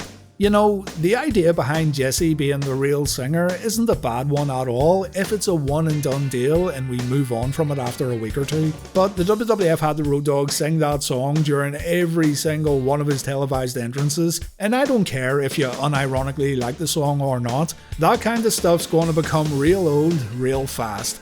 Jesse James could definitely sing and fans did have fun for the first week or two, but the cheers soon became groans and what we got left with was a guy who seemingly only knew one song, and let's be honest, how far can a country singing wrestler go on the grand scheme of things, especially after Jeff Jarrett had done the whole shtick a few years prior?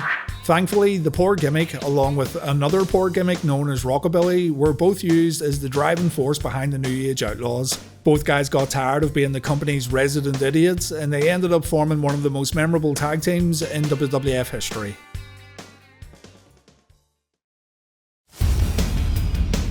Tell me about more bad new generation gimmicks in the comment section below. There's Rad Radford, Thurman Sparky Plug, Dean Douglas, Alex the Pug Porto, Rockabilly, Isaac Yankum, and others I didn't mention, so educate the uninformed using the comment section. Bad gimmicks or not, I still have a soft spot for the new generation, and the crappy gimmicks do kinda play into the strange allure the era has. Creativity may have been at an all-time low, but there's something about this era that's still so enjoyable to look back on, for me anyway. While it's fun to laugh at how things were, and it's fun to wonder what the hell Vince McMahon was smoking back in the mid-90s, I'd still like to see some truly weird characters come back to wrestling, because today things are kinda sanitized when it comes to truly outlandish gimmicks.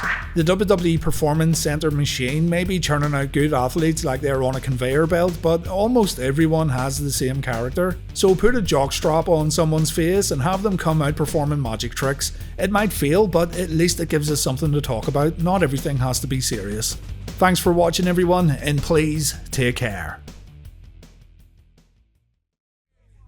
I'ma tell you how the king like to ride, homeboy. I like my beat roll and my top lip back. You see me ride 24. When I shop, hey, holla at you like you're Kenwood high. And your top lip back if your rims sit high. And your windows pitch black, hey. If you've been watching wrestling for more than about 5 minutes, chances are you've witnessed a Big Show heel or babyface turn. While it's funny to look back on now, it was exhausting for fans living through it. Paul White, better known to WWE audiences as The Big Show, is one of the most physically impressive wrestlers of all time. Legit 7 feet tall and, once upon a time, surprisingly athletic for his size. When WCW signed him in 1995, they called him The Giant, the storyline son of Andre the Giant. He was presented as unstoppable from day one, but along with his size came another unintended trademark, an almost comical frequency of turning from good guy to bad guy and back again. We're not talking 3 or 4 times over a career here. No, Big Show managed dozens of alignment changes in less than 25 years, sometimes happening only weeks apart and often without much storyline justification. This wasn't the case of slowly evolving character arcs. This seemed like creative just flipping a switch because they needed a quick face or heel with some name value. In this episode of WWE Atrocity, we're going to go through every single heel and babyface turn Big Show ever made, from his WCW debut in 1995 to his final WWE run in 2020. Yeah, I'm including WCW stuff here just for the sake of having everything covered. I'll give you the dates and a little context on how each turn went down, so buckle in because there's a lot of them.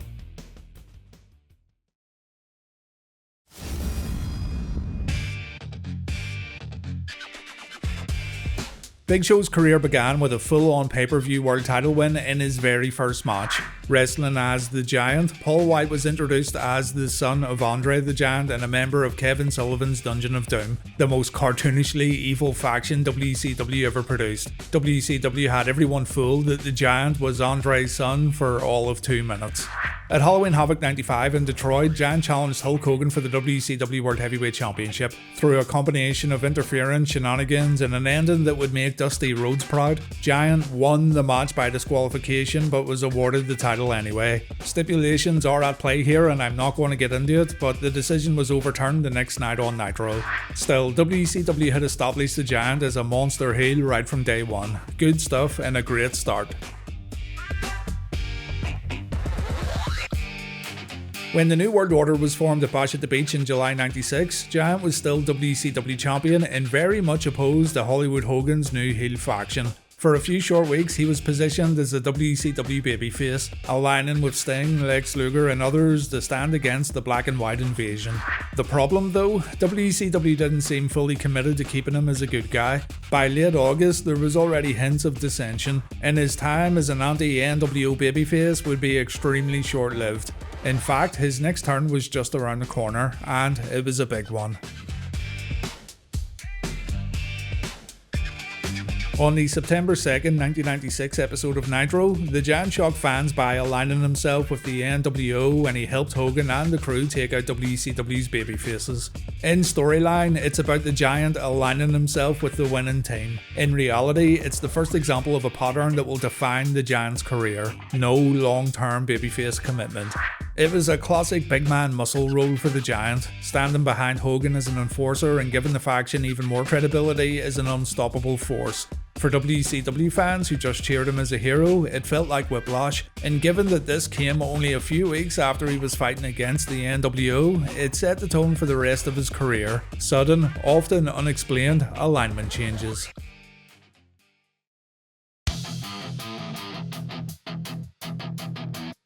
The Giant's time in the NWO didn't last long. The big man won the World War III Battle Royal. He was due a shot at Hogan's belt. Hollywood said he'd give the Giant his opportunity, but he didn't deliver. And so on the December 30th Nitro, when Giant demanded a shot at Hogan's world title one more time, the NWO attacked him, beating him down and kicking him out of the group.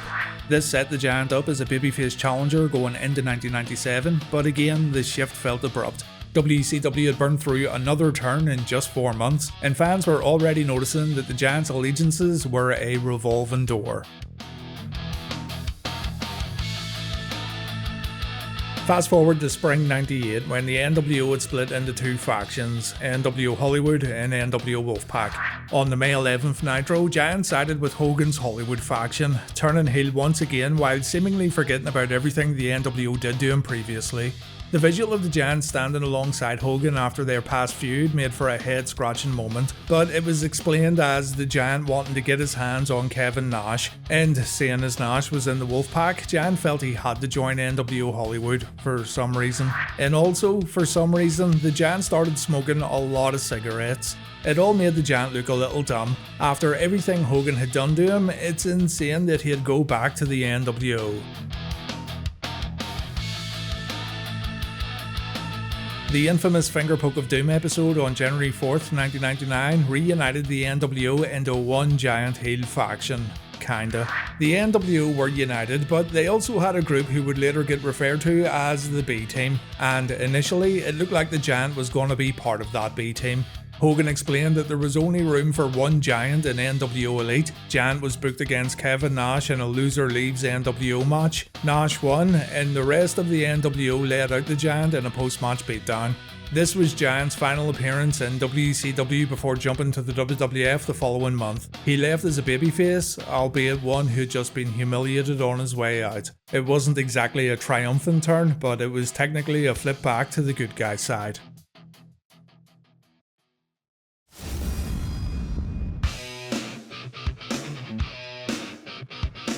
When Paul White debuted in the WWF, they didn't call him the Giant. They went with his real name, Paul White, before later settling on the Big Show. He made his entrance by ripping through the ring canvas during a steel cage main event match between Vince McMahon and Stone Cold Steve Austin. Aligned with McMahon from the get-go, Show's role was simple: make sure Austin lost. Unfortunately for Vince, Big Show's inexperience in WWF steel cages backfired. He threw Austin so hard into the cage that it opened up, allowing Austin to hit the floor and win the match. Still, the damage was done. Big Show was clearly on the side of the corporation, establishing himself as a heel in his very first appearance. Just 6 weeks later, the Big Show was already turning again. At WrestleMania 15, he faced Mankind, with the stipulation being that the winner would referee the main event between Austin and The Rock. Vince McMahon wanted Show to destroy Mankind, but when things went sideways, Vince slapped Big Show across the face. The slap didn't go unanswered. Show knocked Vince out cold. The crowd erupted, and just like that, the 7-foot monster was a babyface. The problem was that the company didn't seem to have a clear direction for him as a good guy yet, and within months he'd be, you guessed it, flipping back to the dark side. By the summer of '99, Big Show was teaming up with The Undertaker in a tag team known as the Unholy Alliance, managed by Paul Bearer. They were booked as dominant and intimidating bad guys, but most will remember this alliance due to The Undertaker cutting one of the most boring promos in pro wrestling history during their time together. Show and Undertaker steamrolled through the tag team division, even winning the WWF tag team titles twice during this period. For Big Show, it was a chance to work alongside one of the WWF's most established stars, but Show revealed that behind the scenes, The Undertaker was really tough on him. This kind of transferred over to TV, with Undertaker effectively bullying his tag team partner if he didn't do a good job. You could say it was art imitating life. The Unholy Alliance came to an abrupt end in September 1999 when The Undertaker was written off TV. The dead man couldn't put off knee surgery any longer, so he had to take a break. Without his partner and manager, Big Show began drifting back toward the babyface side, teaming with various good guys and feuding with established heels. This wasn't a dramatic turn with a big betrayal or promo, more of a slow fade into a different alignment. Still, for the sake of our tally, it counts. At the 2000 Royal Rumble, Big Show was the last man eliminated by The Rock. However, replay footage clearly showed that The Rock's feet touched the floor first, meaning Show was technically right when he claimed that he should have been declared the winner. Show wasn't the winner for having such a ridiculous mustache and hair combo though. Big Show's frustrations boiled over. He demanded that Triple H and Stephanie overturn the Royal Rumble decision, and this right here was the official start of another heel run. It led to a Show vs Rock match at No Way Out 2000 where Big Show defeated Rock to earn a spot in the WrestleMania main event.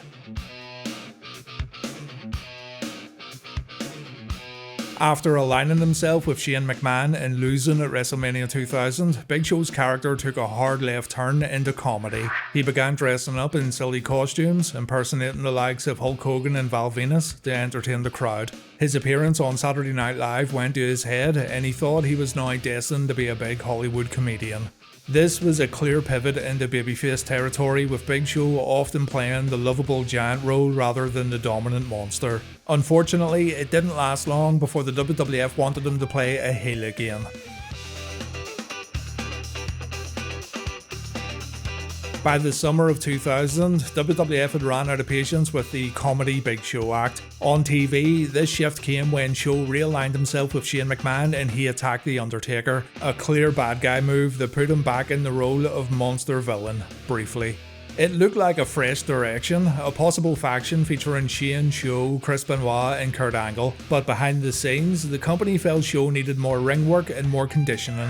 This would lead to one of the more unusual chapters in Big Show's career, being sent down to WWF's developmental territory, Ohio Valley Wrestling, in August 2000. He was gone for months as he tried to get back into the shape and form the WWF wanted.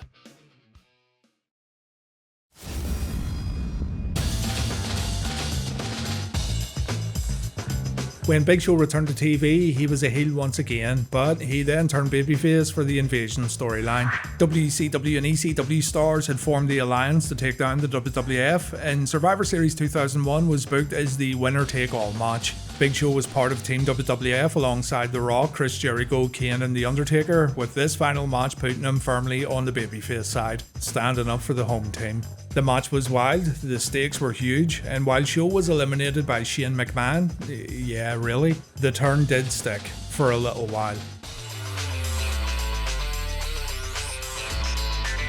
The NWO made their WWE return in early 2002, and by April the faction needed new members. The NWO needed a fresh monster, and the Big Show fit the bill. I mean, you didn't really expect the WWF to look over the WCW history books, did you? The letters NWO should have gave Big Show PTSD with how he was once treated by the group, but sure, small details. On the April 22nd, 2002 episode of Raw, he turned heel by chokeslamming Steve Austin, and he aligned himself with the Black and White once again. By this time, the NWO faction was, let's face it, already running out of steam. Still, it was another sharp alignment switch for the Big Show, less than 5 months after his last face run began. When the NWO storyline wrapped up, Show remained a heel. Eventually, Raw GM Eric Bischoff traded him to SmackDown, where he would become a Paul Heyman guy. Though to be fair, Show's heel run right here on SmackDown was pretty successful. After dropping the WWE title in 2003 and taking some time away from the main event, Big Show was booked in a match at the 2004 No Mercy pay-per-view. His first target was SmackDown's heel general manager Kurt Angle, who humiliated and physically attacked Big Show weeks prior. Show came back as a full babyface and the crowd was into it. His feud with Angle, however, wasn't all that memorable honestly, and it wasn't long before WWE moved Big Show into other storylines and inevitably another heel turn. When WWE ECW became a thing, Big Show became a heel, and on the July 4th, 2006 episode of ECW on Sci-Fi, Show defeated fan favourite and ECW champion Rob Van Dam. Big Show won the championship in this match while also aligning himself with Paul Heyman. Seems like Show tended to realign with people who did him wrong in the past quite often. The belt was taken off Van Dam due to his real-life arrest for drug possession. The belt was then pretty much awarded to Big Show. The crowd hated it, and that was exactly the point. The heel turn was designed to make ECW fans feel betrayed, and it worked. At the same time though, Big Show winning the ECW Championship proved what many hardcore ECW fans had feared all along. That being, this version of ECW was going to be nothing like the old version.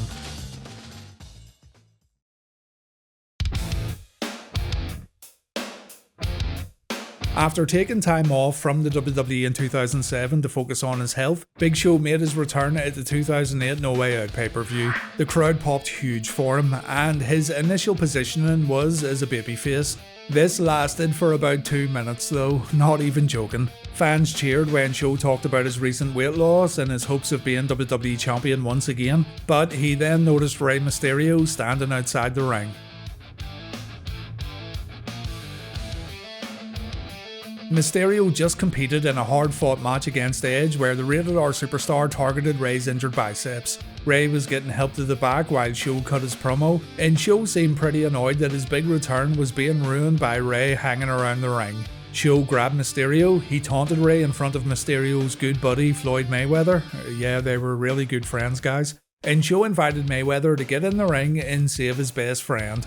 Mayweather got in, Show gave him a free shot. Turns out this wasn't the best idea because Show got legitimately clocked, and the whole segment was designed to build heat for Show's upcoming match with Floyd Mayweather at WrestleMania 24.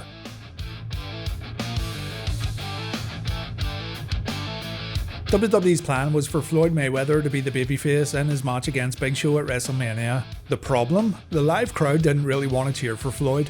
Watch it back and you'll notice the fans cheering for Big Show's moves, while most things attempted by Mayweather get met with boos. For sure, Floyd did a good job for someone not trained in pro wrestling, but this didn't stop the Orlando audience from booing him. Fans wanted to see Show defeat the arrogant outsider, and while this isn't what happened, he was immediately booked as a babyface the very next night on Raw. Show would begin a rivalry with the Great Khali, and the less said about that, the better.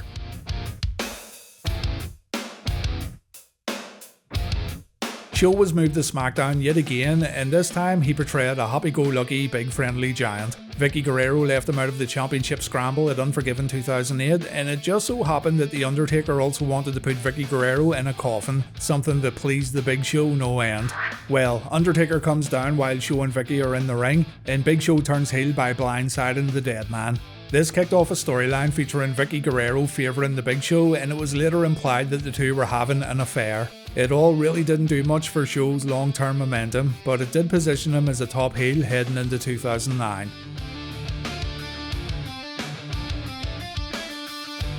Going into the Bragging Rights pay-per-view in 2009, Big Show was booked as a proud member of Team Raw. He even beat his tag partner Chris Jericho in order to get a spot on Team Red. The team's unity was stressed in promos. Big Show rallied the troops and he turned a new page in order to bring the fight to Team SmackDown. Show was presented as fighting for nothing but brand pride along with his fellow Raw superstars. Of course, this is the Big Show we're talking about, so you can probably guess what happened next.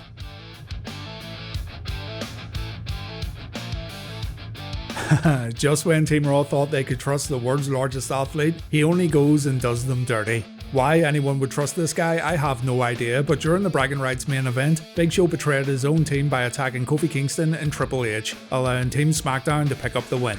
The storyline reason? Well, he had cut a deal with SmackDown GM Theodore Long to get a future World Heavyweight Championship match against The Undertaker. Fans who had just cheered him weeks earlier were now booing him out of the building. Another abrupt turn with no long build.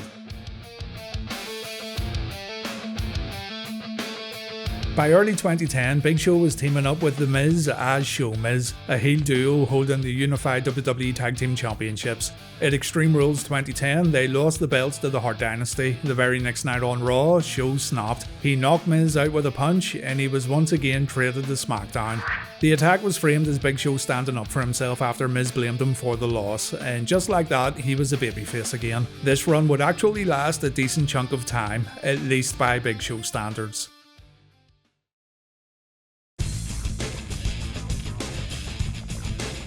In 2012, Big Show was fired in storyline by John Laurinaitis after making fun of Johnny's voice. Let's be honest, we've all done it. Mr. People Power wanted Big Show to get on his knees and beg. Show did it and he apologised for talking like this. But Johnny still fired him anyway because he's an absolute bastard. Then, at Over the Limit 2012, where Laurinaitis was scheduled to face John Cena, the Big Show returned and he helped the man who just fired him a week prior. The reason for this turn was that Big Show felt he didn't get any sympathy from the fans when he cried like a big baby while begging for his job. Show felt the fans and Cena were judging him, but at this point, who cares? Big Show heel turns were ineffective like 10 turns ago. It really didn't matter anymore.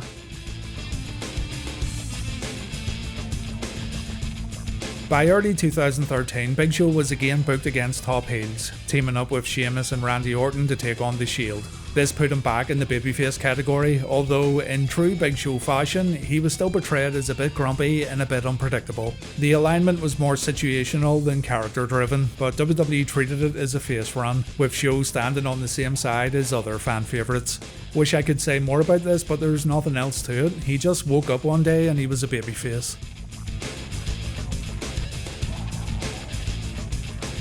At WrestleMania 29, Big Show turned on Sheamus and Orton. The trio took on The Shield in the Mania opener and Orton tagged himself in during the closing moments of the bout. Big Show felt that he should have been tagged in, The Shield ended up winning, and the big man decided to knock out both of his partners after the bell and therefore he turned heel once again.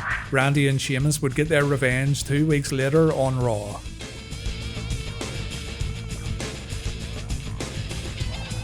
The Big Show became associated with Triple H, Stephanie McMahon and The Authority. However, it turned out he was being made to do things against his will because he was actually, in storyline, broke as a joke. He wanted to help babyfaces, he wanted to tell The Authority to stick it up their asses, but he couldn't. If Big Show didn't do what The Authority said, then he'd have his contract ripped up and he'd be living in a very big cardboard box. Not only that, Stephanie and company were throwing out dick jokes, saying Big Show wasn't measuring up to his wife's expectations. So it was easy for fans to show sympathy towards the big man, making this one of the more effective turns of Big Show's entire run, which does say a lot seeing as we're now at, number 28? Stephanie ends up firing the Big Show on the October 7th, 2013 episode of Raw. He comes back out later on and he knocks out Triple H. Our boy is babyface once again.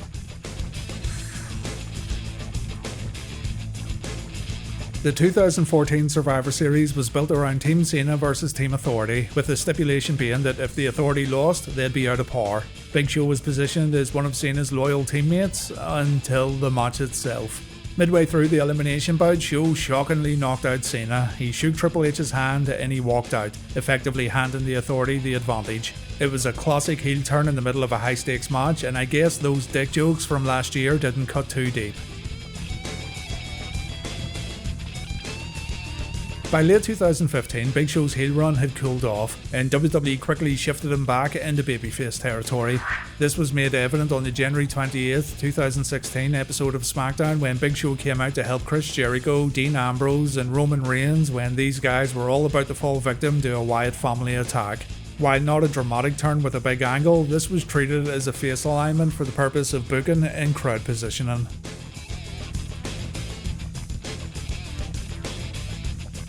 After some sporadic appearances, Big Show returned in 2018 and aligned himself with The Bar, Sheamus and Cesaro. On the October 16th episode of SmackDown, he attacked Kofi Kingston during a match, solidifying his spot as the muscle for the tag champions.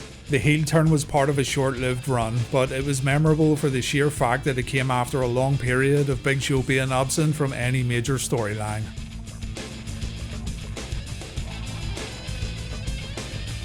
Show's association with The Bar didn't last long. I mean, what did you expect? On the 27th of November episode of SmackDown, Big Show knocked out Cesaro and he walked away from the tag team, ending this alliance for good. WWE positioned this as a babyface move even though the big man was written off TV due to a hamstring injury. So what was the point? In one of the more unique turns of his career due to how it was set, Big Show appeared moments after Drew McIntyre defeated Brock Lesnar to win the WWE Championship at WrestleMania 36. Show challenged McIntyre to an impromptu title match which aired the following night on Raw, but was taped right after WrestleMania ended. It was all framed as a petty, opportunistic move from the Big Show, definitely a heel act, but because the match aired after the fact, the timeline felt strange to WWE fans.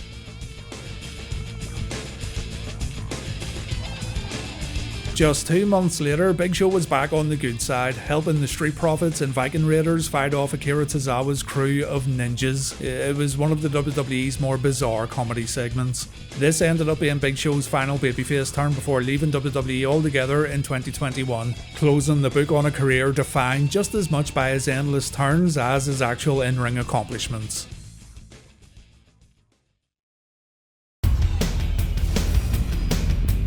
And there you have it, the full, dizzying history of the Big Show's heel and babyface turns. He's had more turns than a Rubik's Cube, more turns than a drunk driver avoiding the law, more turns than a porn star doing a 24-hour charity live stream.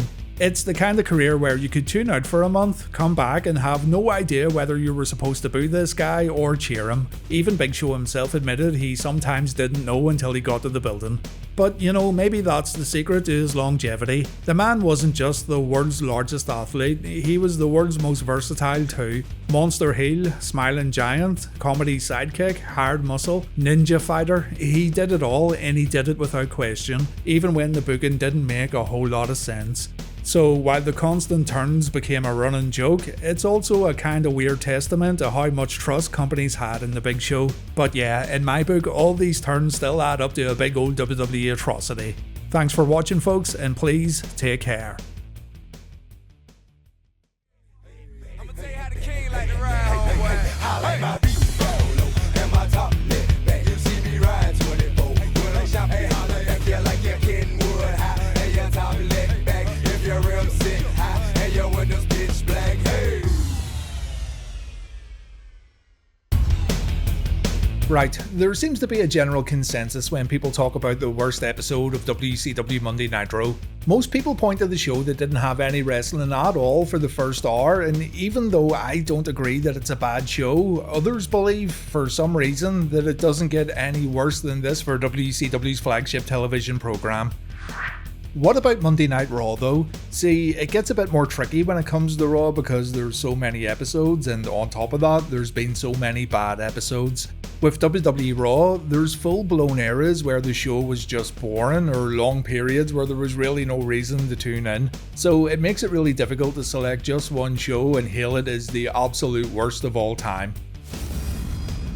I can, however, tell you right now what I feel is the worst episode of Raw during the Monday Night War time period. A show so bad that apparently it made Vince McMahon put someone else in charge of writing Raw altogether, and a show that made the WWF realise they had to change course very quickly.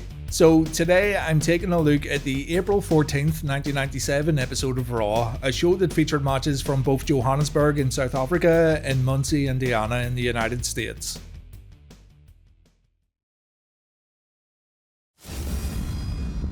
So what's going on here, and why are there matches from two different locations? Well, not all's as it seems. The matches and promos from Muncie, Indiana were taped the week before, while the Johannesburg matches were taped a few days later. On commentary, Vince McMahon tries to put it across like this is some sort of simulcast with matches taking place in chronological order, like the WWF are going from one location to another in real time. But in reality, the show's pretty much a Frankenstein job taking bits and pieces from two separate events. Yeah, WWF Raw being taped's nothing new, but bullshitting about going back and forth from two different countries in real time is certainly new. You might actually think this sounds pretty unique, and it's maybe a cool way to spice up these taped shows, but just wait until you see the matches they put on.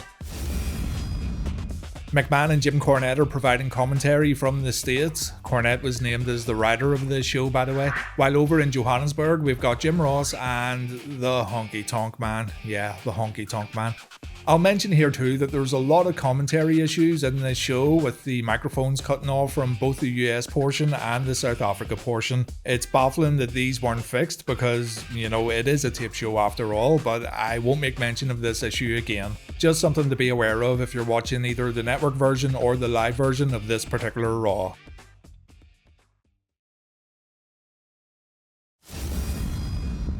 Our opening match comes from Muncie, and it's the Godwins taking on the Legion of Doom. Both teams are babyfaces, and it should be an easy win for Hawk and Animal, right? The Road Warriors only made their WWF return just over a month prior to this show, so they're still pretty hot. We haven't got to the point where they keep losing matches they really should have won, so this should have been a cakewalk for the LOD. The match came about because Henry Godwin threw a bucket of slop all over Hawk and Animal while aiming for Owen Hart and the British Bulldog, so everything's in place for an easy win really. We have got Hawk no-selling a piledriver, we have got Animal and Henry wasting a ton of time, Phineas pulls off a jawbreaker which seems to really stun Road Warrior Animal, and even Hawk looks at him as if to say, what the hell's wrong with you, man? We then get treated to Phineas spitting, catching his own saliva and proceeding to wash his own hair, which, yeah, okay, he's supposed to be a filthy pig farmer and this is what pig farmers do. Hawk spits on his hand and he shoves it into Phineas's face. The two then do a little work and Phineas tags out after Hawk telegraphs a backdrop. What follows is some sloppy work between Hawk and Henry, pun fully intended, and we build towards a hot tag as the Godwins take control. I'll cut to the chase here. Animal gets tagged in, the match breaks down with all four men brawling, and when the opportunity arises, tag team champions Owen and the Bulldog show up to cost LOD the match. Davey hits Animal with his tag team belt and the Godwins win. Now this match in itself isn't what you'd call good, but it is a stepping stone towards an upcoming LOD versus Owen and Bulldog match. You can't knock it too much because it serves a bigger purpose at a future date, so these kind of bookings are sometimes necessary. That being said, the Godwins really shouldn't be getting wins over Hawk and Animal. The Legion of Doom shouldn't be losing in a Raw opening match, and to top it all off, the action in the ring was painfully mediocre. Absolutely nothing of note happened except for a guy rubbing his own spit in his hair. This is where we're at, ladies and gents. We go over to South Africa for our first international match of the evening. It's the real Double J Jesse James versus Hunter Hearst Helmsley. Two competent wrestlers, no matter what you may think of them. Two guys who know their way around the ring thanks to their experience. And two guys who are going to get a good opportunity to show what they can do because they've been given 15 minutes of ring time here, which is quite a lot for mid-card performers. Why then, in the good name of fuck, did they spend the first 3 minutes on wrist locks and hammer locks? I have absolutely no idea. 3 minutes doesn't sound like a terribly long time, but it feels like an absolute lifetime when you're watching two guys do nothing but jockeying for position. And hey, I do like it when performers go through the routine of trying to masterfully gain the advantage through reversals, counters and positioning, but there's definitely an art form to it. William Regal, for example, is a master of this particular craft, and his initial chain wrestling during the opening moments of his matches are just as good, if not better, than the finishes of his matches. What Road Dogg and Triple H do here is a series of wrist locks, hammer locks and arm bars that goes on forever, and it makes me think that the competitors might not have known that these matches were getting taped for Raw. This is some serious house show shit where things are being really dragged out. When the action does pick up ever so slightly with Triple H getting physical in the corner, we go to commercial break, and when we come back it's a suplex, some posing, a knee drop, and a good old fashioned 1 minute chin lock. It's worth mentioning here that over on WCW Nitro, around this same time, Rey Mysterio and Juventud Guerrera were completely blowing people's minds. After hitting his running knee, Triple H applies another chin lock. I jest about chin locks, but I'm trying my best to be serious here. And speaking of being serious, Road Dogg hulks up by dancing a little in the corner. This does seem to help as the match picks up a little from this point on, but what you need to keep in mind here is that we're dealing with a fired up babyface real Double J. This means we get even more dancing during his punch routine, we even get some Elvis style footwork before a clothesline. Yeah, it's not good. In the end, our esteemed commentator, the Honky Tonk Man, distracts Rhodey, and this allows Hunter to win with a pedigree. So that's interference in our first two matches for those keeping score. Road Dogg invites Honky Tonk into the ring for a fight. This doesn't happen, of course. So we're left with an incredibly boring match here, and imagine if you switched over to Nitro, you would have been rewarded for checking out the competition.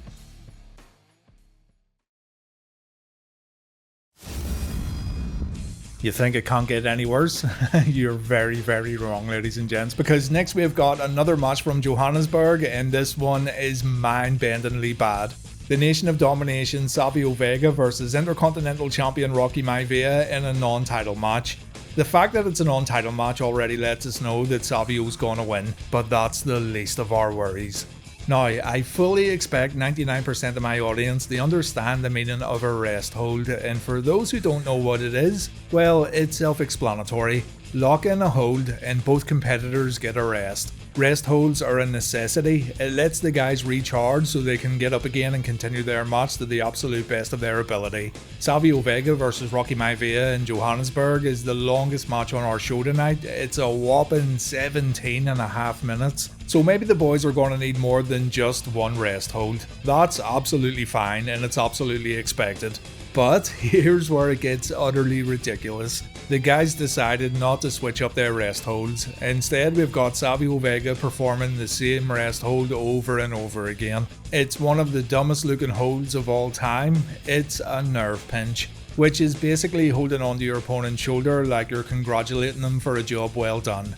Guys, we've got 6 of these devastating nerve pinches throughout this entire showdown. Okay, so one of these nerve pinches is locked in during a whole commercial break, so there's no way to accurately time just how long Savio was getting on Rocky's nerves. But from what we saw on TV, roughly 6 minutes of this match is nothing but pure nerve pinch madness, which is absolutely insane. It feels so much longer when you're watching it, and it drags on for an absolute eternity. I'm also not including the 2 arm bars Rocky Maivia applied earlier on, and I'm not including the time Rocky was in a nerve pinch during the commercial break. And the fact that the complete match runtime is 17.5 minutes is just, man, it's one of the most tedious piles of shit I've ever had the pleasure of sitting through. The Nation stand at ringside, but Savio didn't need their help to win. A handful of tights secure Savio the 1-2-3, and it's after the bell when the Nation launch an attack. Half the audience didn't see this because they fell asleep, but they wake up a little when Ahmed Johnson runs down swinging his big 2x4 around. Audiences at home are then reminded that our main event tonight actually features Ahmed taking on Crush, and just let me repeat that. Our main event for this episode of Raw is Ahmed Johnson taking on Crush. The WWF were showing absolutely no mercy on this evening.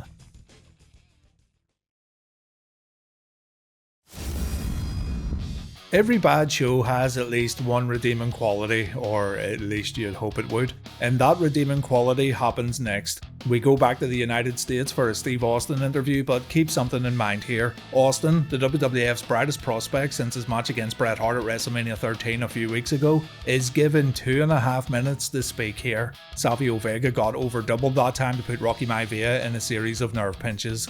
What are we doing here, folks?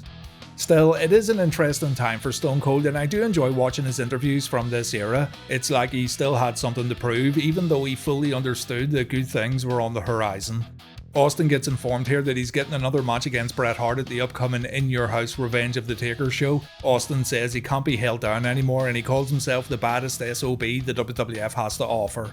In regards to Bret Hart saying he's been screwed by the WWF and screwed by Vince McMahon, Bret's yet to be screwed by Stone Cold Steve Austin, and that's going to be the absolute worst screwing the Hitman's ever going to receive. Sounds erotic, doesn't it?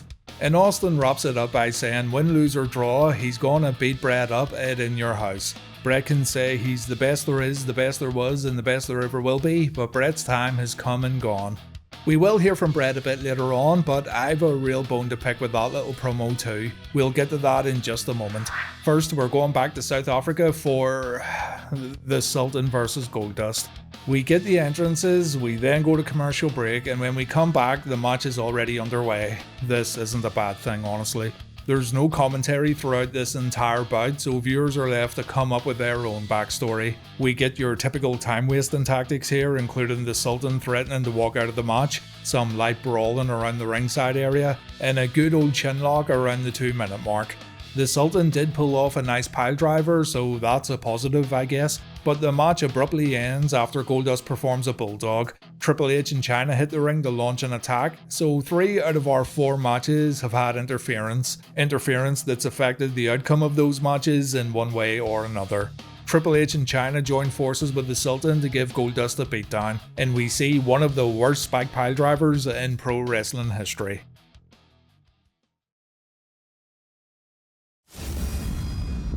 Two weeks before this show, Bret Hart delivered a great promo where he laid out the reasons for his recent heel turn. It was good because no stone was left unturned, and it made fans kind of realise that, hey, Bret maybe has a point here. The week after, we got a pretty historic piece of WWF TV when Bret stopped Owen and Bulldog from fighting each other while also bringing the family together to form a new version of the Hart Foundation. So naturally, fans are eager to hear more from Bret Hart after he turned to the dark side. Along with what Steve Austin was doing on WWF TV, Bret Hart's recent turn was some of the most compelling stuff the company was producing at the time. So, on this glorious episode of Raw, we don't get a straightforward Bret Hart promo that expands upon the formation of the Hart Foundation. Instead, it's a crappy backstage video that looks like it was shot on a handheld camcorder, and this is spliced with an in-ring promo which also has terrible video quality. I mean, why not just show one or the other, and why edit everything down? Was it really that important to give Savio Vega vs Rocky Maivia 17.5 minutes? Bret says the fans in South Africa are cool, the fans in America suck. He called Shawn Michaels a liar and he wonders why people look up to a dirty stinking hyena like Stone Cold Steve Austin. Bret says Austin's not good enough, he's not as tough as the excellence of execution, and Bret's gonna, and I quote, stomp a stump of approval on his butt. Again, this was taped, this was edited, why did they include such bollocks when it was easy to take out? Back to Indiana we go for the Headbangers vs Vader and Mankind. Vader and Mankind have a turbulent relationship with their glue being manager Paul Bearer, and I'll be honest here, this isn't a completely downright terrible match. As a matter of fact, it's probably the best match on the show, but that's seriously not saying a whole lot. Again, it's mediocre, it's as average as they come, nothing special happens and you'll forget about it 2 minutes after watching it, but that's where we're at with this episode of Raw folks. An absolute run-of-the-mill tag team match serves as the measuring stick. The finish was terrible though. Headbanger Mosh takes a swig of something underneath the ring and he spits an unidentifiable liquid in Mankind's face. The referee thought this was out of order and he called for the bell, so we've got ourselves a disqualification. Like it would have really hurt the Headbangers to take a loss here.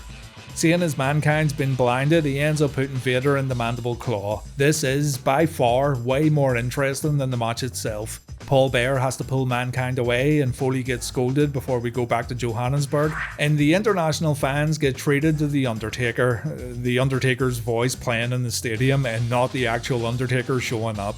It's funny too because Undertaker was actually in South Africa for this tour, he is the WWF champion, but he decided not to appear in Johannesburg. So fans who brought their Undertaker signs and purchased Undertaker foam fingers only got to hear the dead man's sweet delicate voice.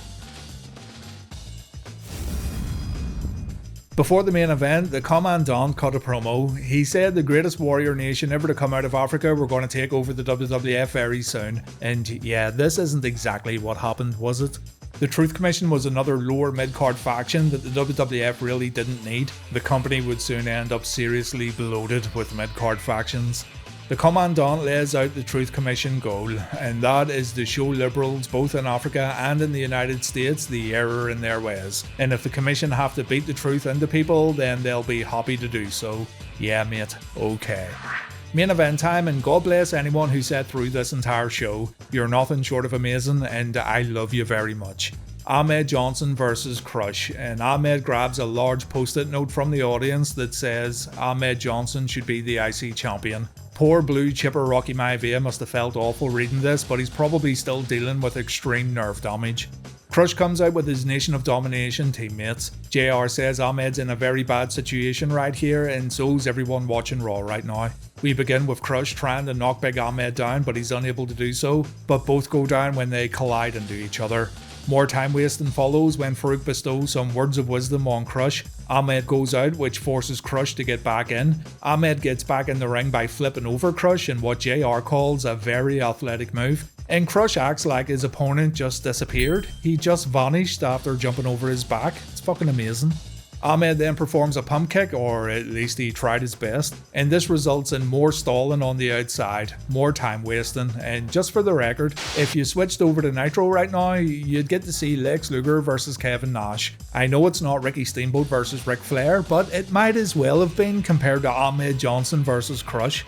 Ahmed falls out of the ring and D'Lo gets in a few cheap shots. Thank God for D'Lo. Crush brings the Big Johnson back into the ring with a suplex. We then get 3 leg drops from Crush as Savio Vega shows up a little late, but better late than never. And when we come back from break, guess what move Crush applies to his opponent? Go, guess. Yeah, it's a fucking nerve pinch. At this point, I think we're being trolled, ladies and gents. I think someone's having a laugh. Ahmed fights out, he puts Crush down with a scissors kick that I'm sure Booker T was really jealous of. He then body slams Crush, and afterwards he stands there wondering what the hell he's doing with his life. Like, why is he here? Why is he fighting this guy? Why has he got like 7 knee pads on, and why are his elbow pads protecting his biceps? He then goes for an elbow drop that Crush was supposed to dodge, but instead he gets Ahmed's ass right on his head. So Johnson takes a pile driver, and it's time for a 1.5-minute sleeper hold. Farouk passes Crush's belt, the belt gets wrapped around Ahmed's neck. This leads to Crush to plan another sleeper hold, and thank God Crush signals for the finish afterwards. I don't know how much more of this I can take. Ahmed gets set up for the hard punch, he counters it with a heel kick, and our match ends with Johnson countering a kitchen sink, and he gets the 1, 2, 3. Dreadful, absolutely dreadful. After the bell, Farouk says he doesn't care if it's in South Africa, North Africa, Timbuktu. It doesn't matter because the nation's going to get Ahmed sooner or later. Farouk challenges Ahmed to a gauntlet match. Ahmed looks like he's having some issues following what Farouk's saying. Farouk will disband the nation if Ahmed can run the gauntlet, and that's where our show ends. The gauntlet match didn't actually happen at Revenge of the Taker, by the way. It happened a cold day in hell. And it'll be a cold day in hell before I put myself through this utter bollocks ever again, because man, this show sucked.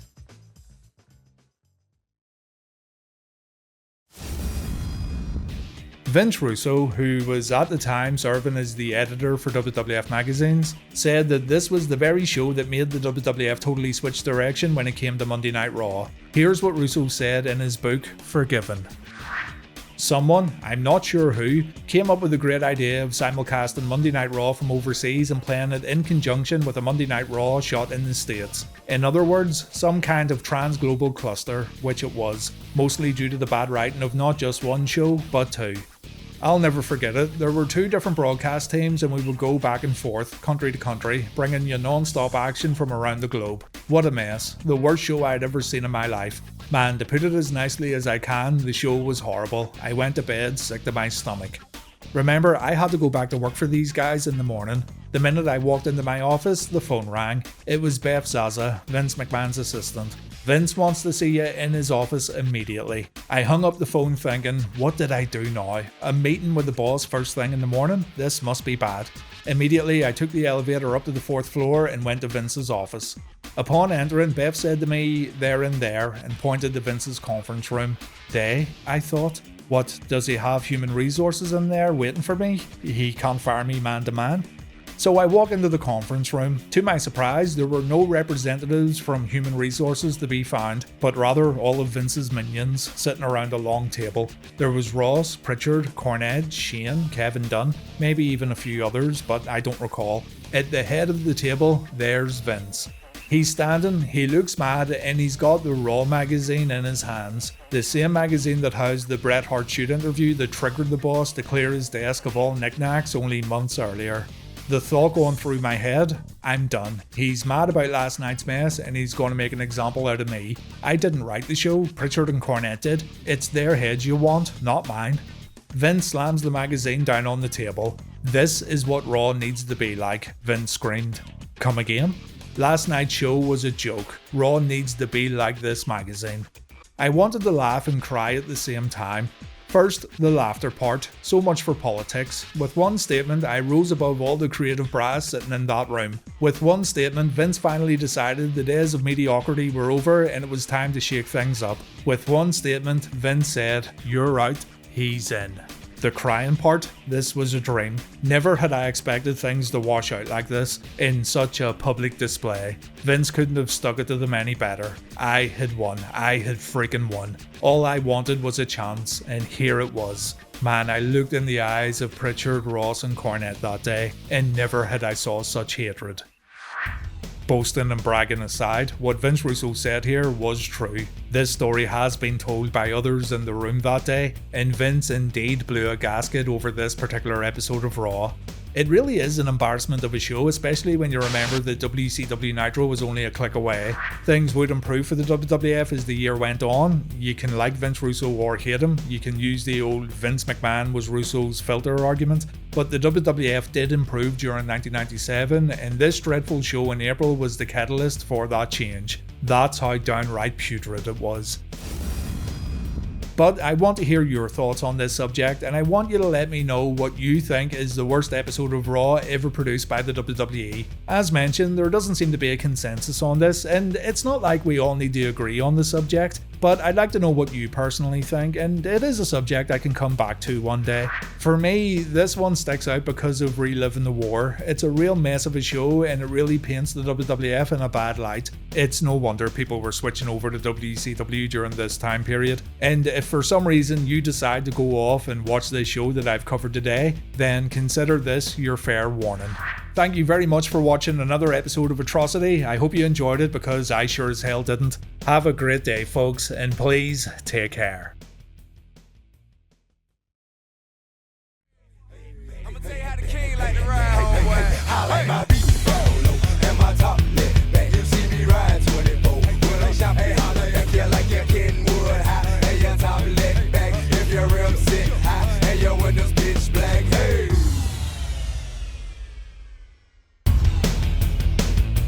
A few years ago, I put together 2 videos that looked at bad bootleg wrestling merchandise, and I had a lot of fun with it. I mentioned some official merchandise in that video, but today, for WWE Atrocity, I'm going to focus on nothing but official merchandise, and every item in today's video was sold by the WWF or WWE. I'll include weird merchandise, ugly merchandise, and things that no self-respecting fan should ever have bought, though I'm sure many of you did. Pro wrestling fandom can do weird things to a person, I know. If you did indeed buy any of the items mentioned in today's video, please let me know and also include why you thought it was a good idea. It'd be funny to hear your stories about these incredibly questionable pieces of WWE merchandise.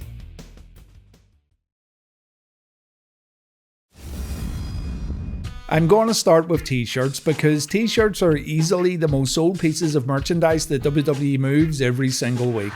Some wrestling shirts are absolutely iconic. Austin 316 comes to mind right away, as does the famous NWO shirt. An eye-watering amount of these particular shirts were sold over the years, and still to this day you'll see wrestling fans at shows wearing these pieces of merchandise. But really, these kind of shirts are an exception. I mean, think about it. What other shirts have came out over the last 2 decades that have gone beyond the merch stalls and made their way into popular culture? For every Austin 316 shirt, there's about 500 shirts that didn't quite make the same impact, and at the very bottom of the barrel are some all-time classics, like this. The famous Sin Cara shirt, which looks like he's showing his wee Sin Cara to the unsuspecting public. How this got past the design team, I'll never know, and when people started pointing out that it looks like Mr. Cara is, well, standing there with his junk out, the item was quickly removed from WWE.com and it was never seen again. This kind of filth happened way before the Sin Cara shirt was released though. There was this APA shirt, and someone thought they'd changed the APA acronym from Acolyte Protection Agency to Always Poundin' Ass. Now, maybe Farouk and Bradshaw did indeed always pound ass, but I don't think it needed to be put on a shirt, you know? Of course, the design team felt fans would see a different meaning in this acronym, but come on, use your head, boys. These 2 items, the Sin Cara and APA shirts, are the ones most people will point to when talking about bad WWE clothing choices, and yeah, they do deserve a spot in this video, but there's a few other shirts that I found a bit questionable, like this Val Venus shirt. On the front it says I am cocked, and on the back it says locked and ready to unload. And no guys, the choice of font isn't supposed to be ectoplasm. What kind of degenerate would wear this in public? Like, why advertise that you're an absolute sleazeball with zero shame? Speaking of degenerates, remember this one? Vince likes cartoon chickens, or maybe cocks. You see, D-Generation X caused Vince McMahon a lot of headaches when they made their return in 2006, and the WWE felt these headaches could be monetized in form of this very highbrow shirt. But imagine having no wrestling knowledge whatsoever and seeing someone in public wearing this shirt. You'd be like, who's Vince, and whose business is it that he likes cocks? This is a pretty rare one, but it was officially released by the WWF. When Barry Horowitz defeated Skip in 1995, fans couldn't believe the jobber actually got himself a victory. So the WWF immortalized the moment by creating this shirt right here, and Barry probably thought he was going to make a lot of merch money when it hit the shelves. The design is truly terrible. The picture of Barry dropkicking Skip has been quickly pasted into a random photo of Barry posing. And this shirt has become so rare that some absolute chancers thought a fan would give up $750 just to own it. How about this one, Vagina? Get it? Because Vagina sounds like, yeah, you get it. The back of this one says enter at your own risk, which makes it sound like China has to get herself to a clinic ASAP. And you know, I don't even think edgy Attitude Era fans would have wore this without feeling a little embarrassed. Eddie Guerrero, however, feels no shame. Something a bit more recent here, Roman Reigns' greatness on a different level mode. Greatness, G. Honor, O, different level, D. That spells God. Mode, Godum. Greatness on a different level mode, Godlum. Let's just ignore words so we can come up with an acronym, eh?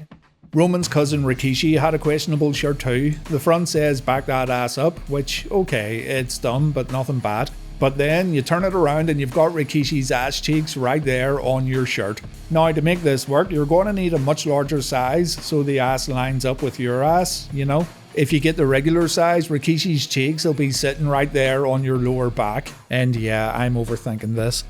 Carlito Caribbean Cool. Do you spit or swallow? Another one of those shirts where you need the context, but even if you have the context, you still don't want to be seen in public wearing this, guys. Just step back from the merch stall and really think about it.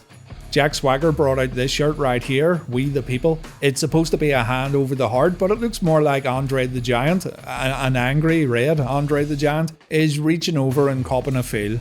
Chris Jericho Wannabe, a WWE t-shirt featuring a disgusting dead wasp on the front and a can of Jericho Buzzkill on the back. A shirt that'll make you feel nauseous from both a design aspect and a cringe aspect. And why they chose a wasp for a wannabe shirt, I've no idea. Is it because a wasp is a wannabe bee? Has anyone actually asked a wasp if they want to be a bee, or is this just something everyone already knows?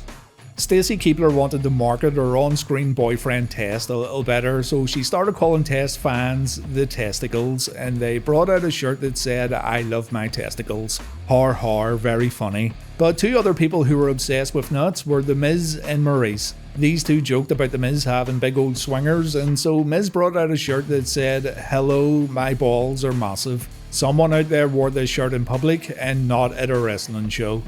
Seth Rollins had a shirt that said The Man's Man on it because, you know, his wife Becky Lynch is known as The Man. But it makes Seth Rollins sound a bit, yeah, you know. Alicia Fox had a shirt that said Crazy Like a Fox. The font looks fine and all, but without context, you'd think that the person wearing this shirt was into furries. Maybe I'm generalizing here, but who cares? Who's gonna buy an Alicia Fox shirt anyway? CM Punk is like a honey badger, a dated meme that didn't stand the test of time, so now it just looks very, very odd. This was a licensed product, by the way. It wasn't sold on WWE Shop, but it could have been found in the likes of Hot Topic and Walmart.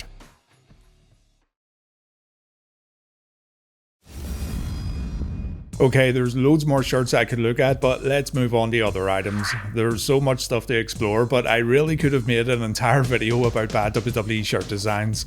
Some folks collect 8x10s, wrestlers sell them at merch tables during conventions and whatnot for autographs. A lot of fans collect signed 8x10s, which there's absolutely nothing wrong with. But tell me, how the fuck are you going to get a WWF blimp to sign your photo? Does the blimp attend WrestleCon where it takes photos and signs autographs? This photo of a giant blimp is currently on sale for $250 on eBay. I am not joking.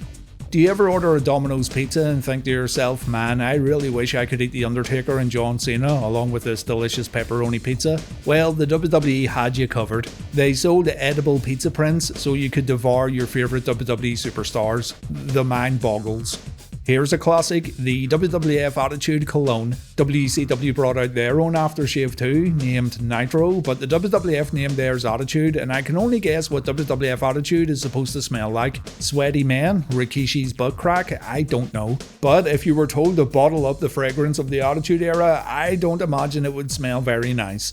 Talking soap, ladies and gents, because when you're getting washed in the mornings and getting ready for another day at work, you really want The Rock or Steve Austin cutting a promo on you, telling you you're going to get your ass whooped while you try to wash your nutsack. Soap that talks. Think about it. Soap that talks. You could also get CM Punk talking wrist wraps, so we've also got clothing items that talk. Kids getting bullied in school can just press a button and CM Punk will cut a promo which will definitely 100% get those bullies to back off. Stone cold rubbers, ladies and gents. Now, promoting safety is a good thing, but look at the packaging. Give me a hell yeah. Imagine giving Stone Cold a hell yeah while putting one of these bad boys on. Also, the packaging includes Austin's statistics, so you can read all about Stone Cold while trying to maintain the South Pole. Nothing screams sexy time more than learning about a wrestler's height and weight. Kairi Sane's parrot pouch. It sounds like a euphemism for something else, and if you stick your fingers in deep enough, you might find treasure. Just make sure you're wearing your Stone Cold protection before digging in. WWF beanie bears. Nothing too offensive here, right? Just little collectible teddy bears. Nothing to get all up in arms about. Well, the Sable Bear has handprints. Handprints inspired by the 1998 Fully Loaded Bikini contest. So when your little nephew or niece asks about your beanie bear collection and why this one is slightly different from the others, well, you've got some explaining to do, Mr. Responsible 40-year-old. Dominic Mysterio toilet paper, because you're an absolute hilarious guy and you can tell your friends that you wiped your rear end with Dominic Mysterio's face. Yeah, you're amazing, you're an absolute fucking madman. A WWE Championship belt, slow cooker. You've finally got that beautiful lady from work to come over to yours for dinner. You're not going to impress her with your WWE pizza prints. No, that would be silly. Instead, you're going to whip out the WWE Championship belt slow cooker and then watch her run out of your house and run down the street. It's okay though, you can finish cooking your meal all for yourself. Convince yourself that she wasn't your type anyway, and take a seat on your giant John Cena inflatable chair. Now this, of course, was marketed towards kids, but I'm sure some of you absolute lunatics had one of these bad boys in your living room. Also, it's kinda creepy, isn't it? Kids sitting on John Cena's lap? Yeah. So you get off John Cena's lap and you put on your Brock Lesnar costume. Yes, you too can become a WWE superstar by putting on this horrific mask and this big glob of human flesh that looks like a wiener. They brought out a different version with a toy WWE belt just to provide some cover.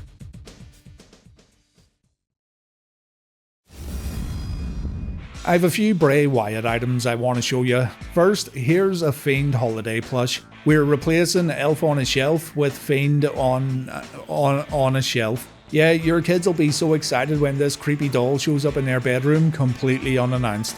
Gonna quickly go back to t-shirts to show you this one. Now watch me Bray Bray, as in watch me Nay Nay. WWE were one whole year late to the party, and it makes you think that the marketing department never truly understood the Bray Wyatt character. That being said, this was never officially released. The design got on the internet, it was scheduled to get released, but the negative feedback meant it got put on the shelf. Finally, to end our little Bray Wyatt trilogy, here's some official shorts that say "Let Me In." Would have been funnier if the print was on the back, but it's still a bit questionable. Someone else who had a ton of questionable merch is none other than Mr. Hulk Hogan, and you can find a whole lot of bad Hogan gear just by searching the internet. But take a look at this little trio right here. The Hulk Hogan tent, the Hulk Hogan sleeping bag for when you're inside your tent, and a Hulk Hogan torch for when a giant wolf attacks you in the middle of the night while also laughing at your terrible choice of camping equipment. We aren't done yet, brothers. Here's Hulk Hogan slippers from 1991, a Hulk Hogan WWF Superstars Radical Flying Disc.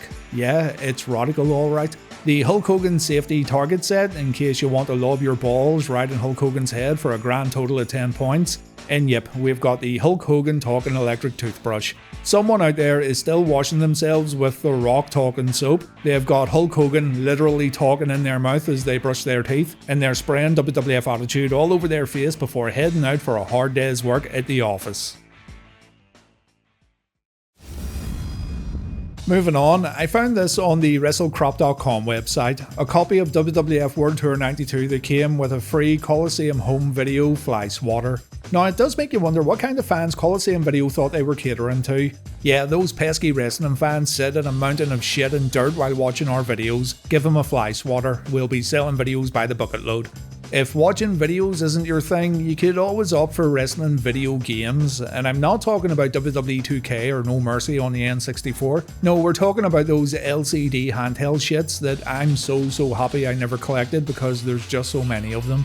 Now, I did own this Ninja Turtles one when I was younger, a Street Fighter 2 one, and I'm ashamed to admit this, but I also had the Super Mario Bros. 3 wristwatch, which I could complete without even looking. I just knew when to move Mario when the correct sound played. Yeah, I was terribly bored as a kid.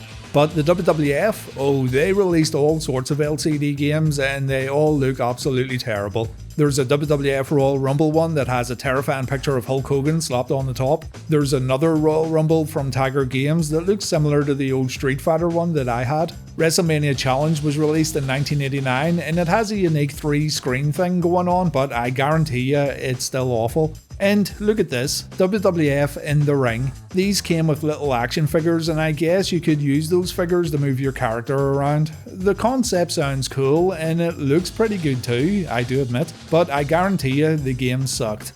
In 1998, the WWF released the same game a few times, only they changed the character you control. Stone Cold Steve Austin, Mankind, The Undertaker, and Sable. So yes, there's a WWF LCD game based on Sable. And speaking of Miss Lesnar, this right here isn't actually the worst piece of merchandise she's featured on, and shockingly, neither is this right here. A WWF Sable Wall Talker 3D picture. You're supposed to wave your hand and Sable would say something to you, though I can't find a video of it in action. Still, as mentioned, this is not the worst piece of Sable merchandise I've got to show you. No, that honour belongs to this monstrosity right here, the official WWF Attitude Sable rubber mask. That is, without a doubt, one of the most horrifying things I've ever seen in my life. Do you want to see more from this same line of masks? Well, here's Vince McMahon. Vince McMahon after being run over by a bus, I assume. Here's The Rock. The Rock smelt what you're cooking and clearly it didn't smell so good. The Undertaker. What's going on here? And here's Mankind. A Mankind mask where Mankind is wearing a mask. Let's stick with the whole costume theme because folks like to go to conventions like their favourite superstars or they like to dress up for Halloween while showing off their pro wrestling fandom. So let's see some people wearing terrible costumes like this bozo right here. This is lukewarm Steve Austin, ladies and gents, and call me crazy, but I think it'd be easier to shave your head and hit the gym for a few months. Even the jorts look low quality, like they're made of paper. Now, I am going to cheat here and show you some things that aren't officially licensed, but I think you'll still get a kick out of them anyway. Here's an inflatable Andre the Giant costume. It speaks for itself, really. Look at how pissed off he looks. I'd be pretty angry too if I was made into this giant inflatable nightmare. I suppose this Hulk Hogan costume isn't terrible, but it's the modelling that's kind of funny. Picking the right model is super important because old chunky Hogan right here wants to eat more than just vitamins, brother. That's gotta be Kane. And look, I'm not poking fun at these guys for carrying an extra few pounds. I'm poking fun at how ridiculous they look in these outfits. Here, look, I'll make fun of this slim guy right here, Shawn Michaels. The boots are absolutely massive. The ring jacket's one that Shawn never wore. The guy thinks he's super buff, and just imagine walking into a Halloween party wearing this, where 0 wrestling fans have congregated. You don't look like a wrestler, mate. You look like a reject from the Village People. Okay, not gonna lie, this woman's Ultimate Warrior outfit looks pretty sick. Like a reimagining of Warrior's gear for the opposite sex. Good stuff. But then, here's the male equivalent, and my god, this man is screaming for his life. He's feeling the rocket fuel running through his veins, and he can't handle the sheer power of the Ultimate Warrior. Who the hell's this guy? Is this supposed to be Macho Man Randy Savage? Well, this right here is Randy Savage for sure, but look at those boots, man. Imagine trying to walk in these, or worse still, imagine trying to dance in these. You'd be falling all over the place shouting, "Oh, sorry about that, brother, yeah." Here's the WWE AJ Styles Deluxe child costume. Yeah, I said that right, Deluxe. I wonder what the standard version looks like. And here's Finn Balor. If you don't want to go through the hassle of painting your face, you can always throw on a ninja mask and call it a day. Also, here's a side view. Yeah, Finn Balor he is not.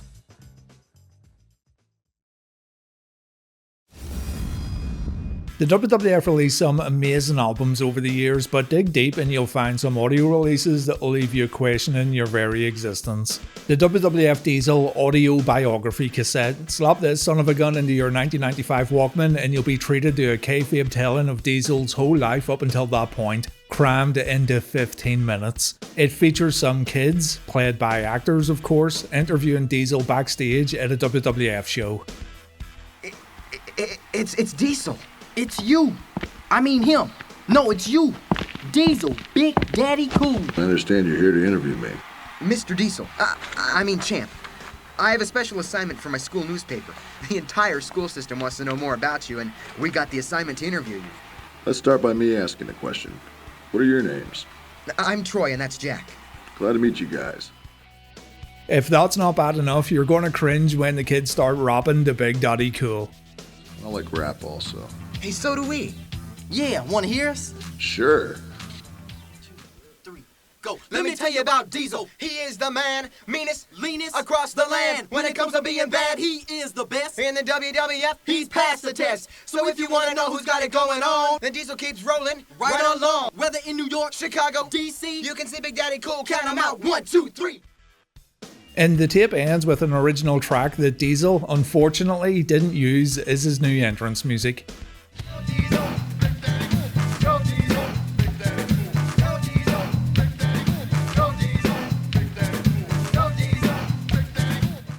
For all you folks who like to upload theme music, there's a variation of Diesel's actual entrance music on this cassette that I've never heard before without the harmonica. So go hunt it down and be the first person to upload it.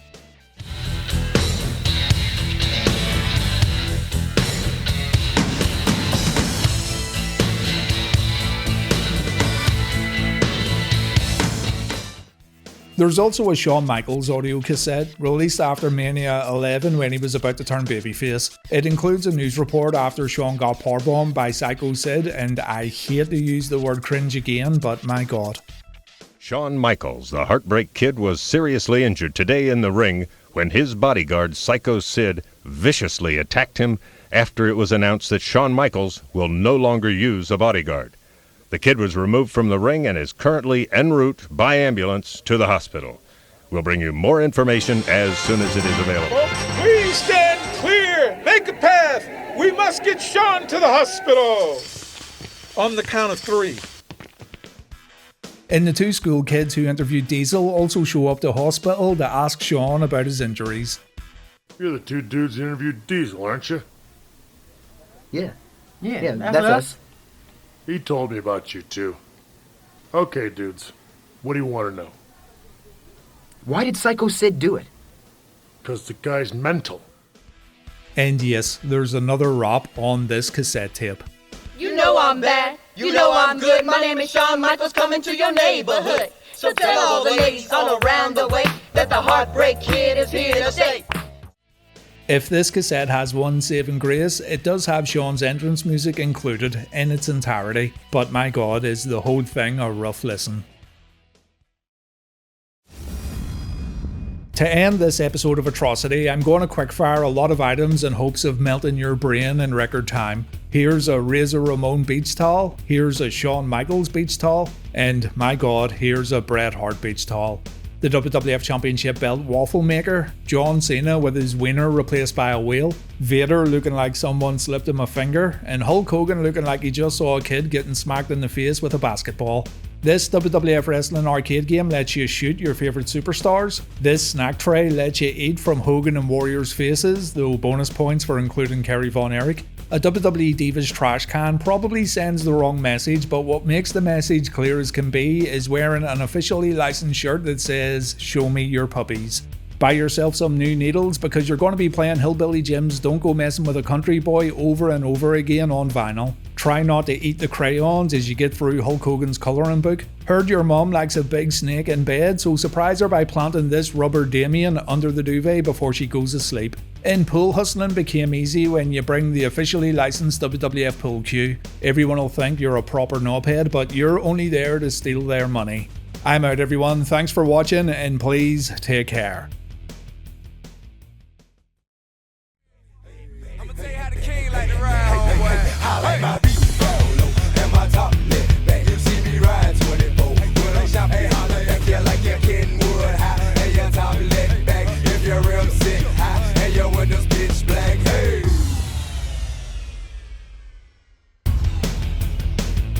Celebrities and wrestling go hand in hand. Sometimes the celebrity comes in and knocks it out of the park. Other times their appearances don't go so well. Then you've got those times the WWE decided to scrape the bottom of the barrel and put guys on TV who barely even qualify for having celebrity status, and this is the category Kevin Federline falls into.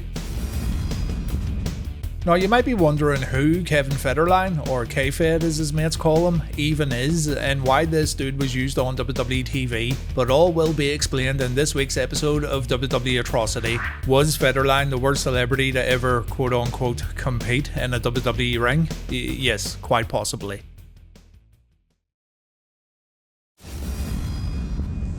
Alright, before introducing everyone to the legend that is K-Fed, we need to set the stage a little.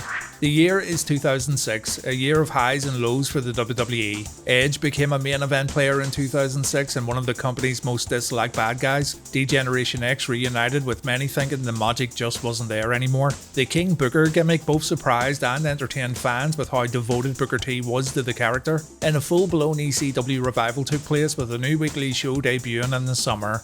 The year prior, John Cena won his first WWE Championship, and in 2006, Cena had become much more comfortable as a top babyface. Some people liked him, some people really disliked him, but the WWE had shown that Cena was going to be their guy moving forward, and the milk hadn't turned completely sour just yet. Our story today begins with John Cena is WWE Champion, King Booker is the World Champion, and the Big Show is ECW Champion. These guys were having an argument over who the company's best champion really was, and their little disagreement would lead to a triple threat match getting booked at the Cyber Sunday 2006 pay-per-view. More on that a bit later. On the October 16th episode of Raw, Johnny Nitro and Melina said they've got a special surprise. They've brought one of their celebrity friends to the show, so this would be the night Kevin Federline changed wrestling forever with his debut on Monday Night Raw. So Nitro and Melina go to the ring. Nitro says, and I quote, "His friend is an A-lister, he's one of the biggest stars in Hollywood, and he's a robber." Before anyone in the audience could try to guess who it is, and before people could get their hopes up for somebody walking down the ramp that's actually worth seeing, Nitro announces that their special guest is Kevin Federline, and the crowd response is totally flat. It's like the audio got turned down in the arena, and it's a mix of boos and sheer indifference. Jim Ross is like, wow, it really is Kevin Federline, and even though he's not trying to be funny, it comes across as absolutely hilarious.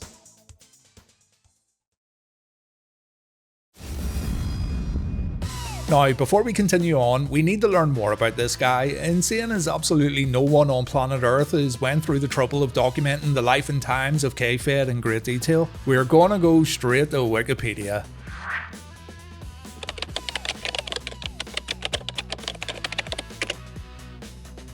K was born in Fresno, California, parents divorced, lived with his dad, dropped out of high school, and delivered pizzas for a living. My god. Career as a dancer. He moved to LA. He worked as a backup dancer for Aaliyah, Michael Jackson, Justin Timberlake. Oh, wow. He appeared in music videos. He told People magazine, "There's nobody that gets less credit than somebody dancing." No, dickhead. Think of garbage men, caregivers, janitors, emergency medical workers, even construction workers. All these people get less credit than dancers. You fucking idiot. Right, here we go. This is why this guy was a teensy tiny bit famous, and I use that term very lightly. He was married to Britney Spears for a little while, and the two had a reality TV show. He was always known as Britney's better, or worse, half, and that was his big claim to fame. Federline initially released a download-only song, Y'all Ain't Ready, and a physical song, Proposio, in 2006, shortly after his marriage to Spears. Following poor critical reaction, neither song was included in his debut album. Right, okay, jumping ahead a bit here, but Kevin Federline was also a rapper, and he released an album named Playing With Fire. This whole WWE thing was used to promote the album, but I gotta listen to this debut song, which wasn't even good enough for the first album. I search on YouTube, and this is the first result I get. Ass. Fantastic. Let's listen in, and I've gone through the laborious trouble of providing the lyrics on screen. Actually, I didn't. It was channel editor Brett that did this, so I'm sorry, dude. Jesus fucking Christ. Oh, this is it. This is the thing that breaks me. This. Now, you know what? You can apologise all you want. You can apologise every day till the end of time and it won't be enough. You know what? We got through the Doomsday Cage. That was possibly the worst thing that's ever happened in the history of humanity, bar none. Then, bloody WCW in the year 2000. Yeah, that was real bad. But we grit our teeth and we got through it. Kennel from Hell. Jesus Christ. No one should have to suffer that at any time, let alone 20 odd years in the future. But no, we did it and we got through it. But this, man, this may be the worst thing you've ever done. I hope you can live with yourself. Kevin Federline. Who even are you, mate? Jesus, any wonder Brittany left you. I swear to God. I should be saying keep my damn name out your mouth, but y'all people keep increasing my change amount, so... Hang on, sorry Brett. Let me cut in here and ask you guys a question. Why does the bass line sound like someone farting into a microphone? Listen again, it's definitely K-Fed's ass talking shit behind his back. I should be saying keep my damn name out your mouth, but y'all people keep increasing my change amount, so go ahead and say what you wanna. I'm gonna sell back to me or fold, then I'm gonna I know y'all wish you was in my position, cause I keep getting in situations that you wish you wasn't. Cousin, I'm not your brother, not your uncle, I'm daddy dude, stepping in this game and y'all ain't got a clue. My prediction is that y'all gonna hate on the style we created straight 2008. But I know that you really can't wait, cause people are always asking me when's the release date. Well maybe baby you can wait and see. Until then all these paparazzi's following me.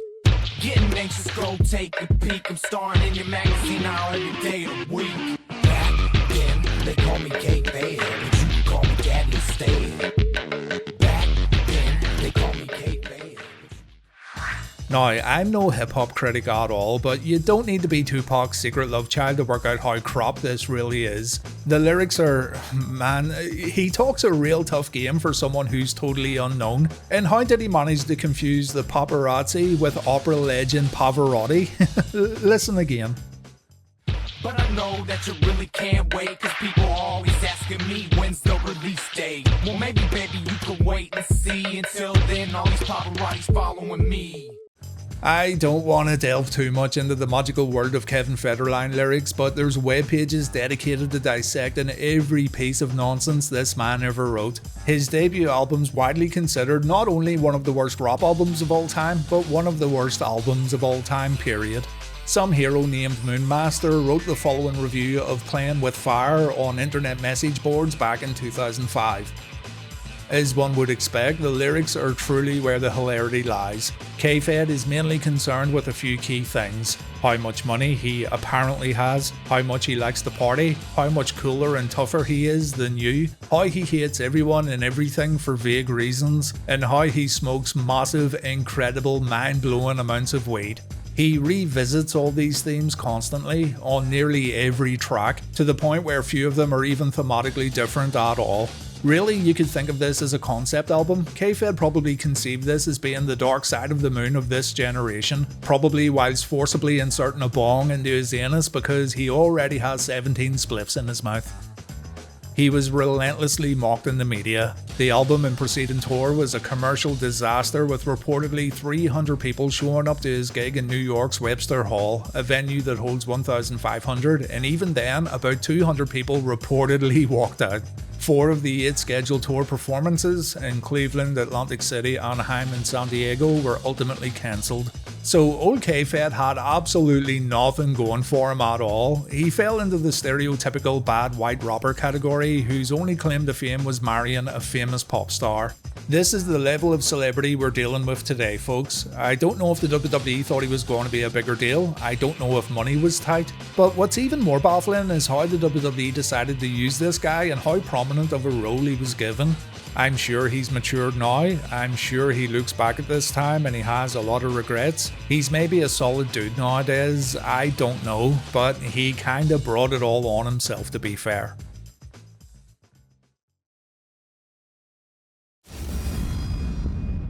Right, back to WWE. Amongst a sea of boos, K-Fed thanks Johnny and Melina for inviting him to Raw. He says it's not nice to be here tonight, and he tells fans to stop booing himself, Nitro and Melina and start treating them with respect. His suburban upbringing and street sensibilities just ooze out of his promo delivery. This is one bad, tough individual. He says the same people booing him are the same people buying magazines with his face in them every week, and I guarantee you he lifted this little line out of one of his songs. He has the absolute cheek to call the fans superficial posers. I'm being serious, he really said that. And K-Fed says fans have to wait until October 31st if they want to pick up his new album. Yes, this was the scariest shit that happened on Halloween 2006. Fellow white rapper and OG gangsta John Cena shows up. He says K-Fed just screwed the fans by not rapping tonight, but trust me John, the fans got a lucky escape. Cena doesn't want the fans to feel cheated, so John spits a few bars himself where he says K-Fed's album should have been called The World's Biggest Scumbag, and he also says Kevin Federline has John Cena levels of street cred. I mean, you gotta give it to Cena for being self-aware at least. John also says if Kevin wasn't around, he'd be knocking it into Big Brittany. This seems to annoy Johnny Nitro more than Kevin, so Johnny steps up and he immediately gets sent out of the ring. Easy work for John Cena. The Big Show, Booker T and Vince McMahon show up. McMahon reveals there's going to be a Champion of Champion matches at Cyber Sunday, and the fans can vote on which belt gets defended at the pay-per-view. After making this announcement, McMahon and company head back up the ramp. Cena's left in the ring all alone, and for some reason, Kevin Federline decided to hang around the ringside area without his knight in shining armor, Johnny Nitro. Cena invites Kevin inside the ropes. He figures that K-Fed represents the majority of NPC wrestling fans around the world, and so he asks K-Fed which belt he thinks should get defended at Cyber Sunday. Federline says it should be John's WWE belt because he wants to see Cena get his ass kicked all around the ring, and John takes it personally. So K-Fed takes an FU on Raw. He does that bump where the recipient instantly dies upon impact, and many believe this was the end of the Kevin Federline experiment and we could all continue on while pretending none of this actually happened. But we were wrong. Just before moving on, this was also the episode of Raw where Steve-O and Chris Pontius of Jackass fame got beaten up by Umaga. The boys started laughing after taking a kayfabe beatdown, so Umaga gave Steve-O a real beatdown for not doing as he's told. Kevin Federline returned to Raw the following week. As a matter of fact, the show opened up with Mr. K-Fed coming to the ring to cut a promo. As you can imagine, the fans were absolutely delighted. Kevin says he's here for one reason, payback. He says last week everyone was talking about his appearance on Raw, everyone was talking about Big Kev taking the FU, but tonight K-Fed gets his revenge. Cena's upcoming Cyber Sunday opponents get introduced. King Booker says he listened to Federline's new album and somehow it didn't make him vomit. As a matter of fact, King Booker loves the 40 bass lines and K-Fed's actually a really impressive artist. Booker calls Federline a trendsetter. He says everyone wants to be like K-Fed. I mean, I don't know. I think there's a difference between wanting to be someone and wanting to bang someone's wife, but anywho. Here comes the Big Show and the ECW champion says he agrees with both K-Fed and Booker. It should be Cena's belt that gets put up for grabs at Cyber Sunday. It appears the Big Show didn't listen to Playing with Fire though, so in my opinion, this gives Big Show a huge advantage heading into the pay-per-view. The champ is here, ladies and gents, Mr. Marine himself. He says the people in the ring look like the worst lineup of Celebrity Jeopardy ever assembled. He says he sees a big royal pain in the ass, and Cena can't believe that King Booker said Kevin's new album was actually good. Cena then says Booker lost his status as a black man for praising the abomination known as Playing with Fire, and this gets followed up with Ron Simmons walking out, completely unannounced, and saying damn into the microphone. We have got a bunch of comedians here on Raw, ladies and gents. In regards to Federline getting revenge on Cena tonight, well, instead of playing with fire, Kevin would have better luck playing with himself. Johnny Nitro was booked to face Cena tonight. Backstage, Kevin says Cena may have sold 500,000 albums, but Kevin's going to do that in a week.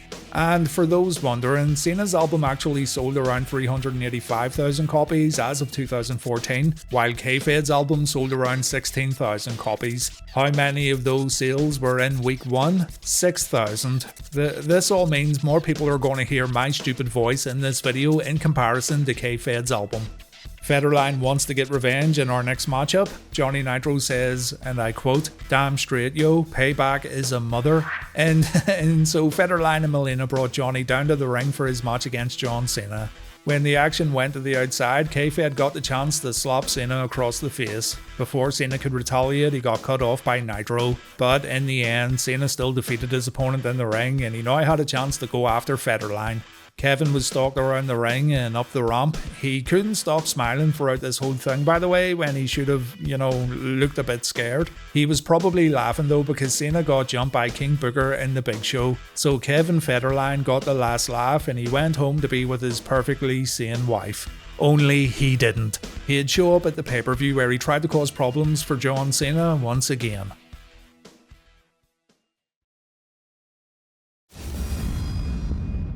Okay, so at Cyber Sunday, the votes were counted and the fans decided that Booker T's World Championship would get defended in the main event. If fans were smart and if they wanted Cena to win, they should have voted for the WWE title, but anyway. Old Kayfabe made an appearance during this match and his actions led to Cena taking a loss. Cena got Booker locked in the STFU, Federline ran down and he hit Cena with Booker's World Championship belt. He then left the title in the ring, which allowed Booker to use it as a weapon after Cena got done jaw-jacking Kevin. So Booker retains his world title and the championship picture does not change in the WWE. Federline got in the ring, he mocked Cena, and if you thought John's taunts could get a bit annoying sometimes, then just you wait and see Kayfabe telling people, "You can't see me." And the last thing viewers at home saw on this evening was Kevin's super sexy face before Cyber Sunday faded to black. People were just baffled about this. It's one thing to look back and say, yeah, this was dumb, but at the time, fans were pretty annoyed that a celebrity, and again I'm using the term lightly, interfered in a title match and played a big role in the outcome of the match. It's okay though, because the WWE definitely learnt their lesson and they'd never let this happen again. No, they definitely didn't do this kind of thing again at WrestleMania 41. The bad news, and I say that like there's going to be good news, but the bad news was that this probably meant Kevin was going to make more appearances on WWE TV. Cena would have to get his payback one way or another, so yeah, fans were going to get treated to more Kevin Federline nonsense whether they liked it or not. Keep in mind too that Kev's banging album had released by the time Cyber Sunday aired on TV, so the guy was getting laughed at by the music media while the WWE, I assume, had to honour their agreement and keep this little shitbag on TV. The following night on Raw, Kayfabe appeared on the Titantron. He said, "My name is Kevin Federline," before awkwardly staring at the camera like he was waiting for some kind of cue. Old Kev says everyone loves listening to his new album. John Cena decided to play with fire himself when he got involved in Federline's business, and Kev isn't through with Cena just yet. Kevin Federline then does the unthinkable. He challenges Cena to a match, one-on-one, live on Monday Night Raw. It wasn't going to take place tonight, it wasn't going to take place next week, it wasn't even going to take place next month. No, it would happen on New Year's Day 2007. This gives Kayfabe a lot of time to get prepared for the match and get over the fact that no one bought his album. Mr. Federline says Cena can't touch him when it comes to rapping, and when it comes to wrestling, Cena can't see Kevin Federline. Sweet Lord, take me home right now because I've had enough of the bullshit on this planet. A bit later on, Cena found a little humour in Kevin's challenge and he gives Britney's husband some advice. He should take some money from the money he stole from his wife and buy himself an army, a navy and an air force because that's the only way he'll make it out of Miami, Florida alive on New Year's Day.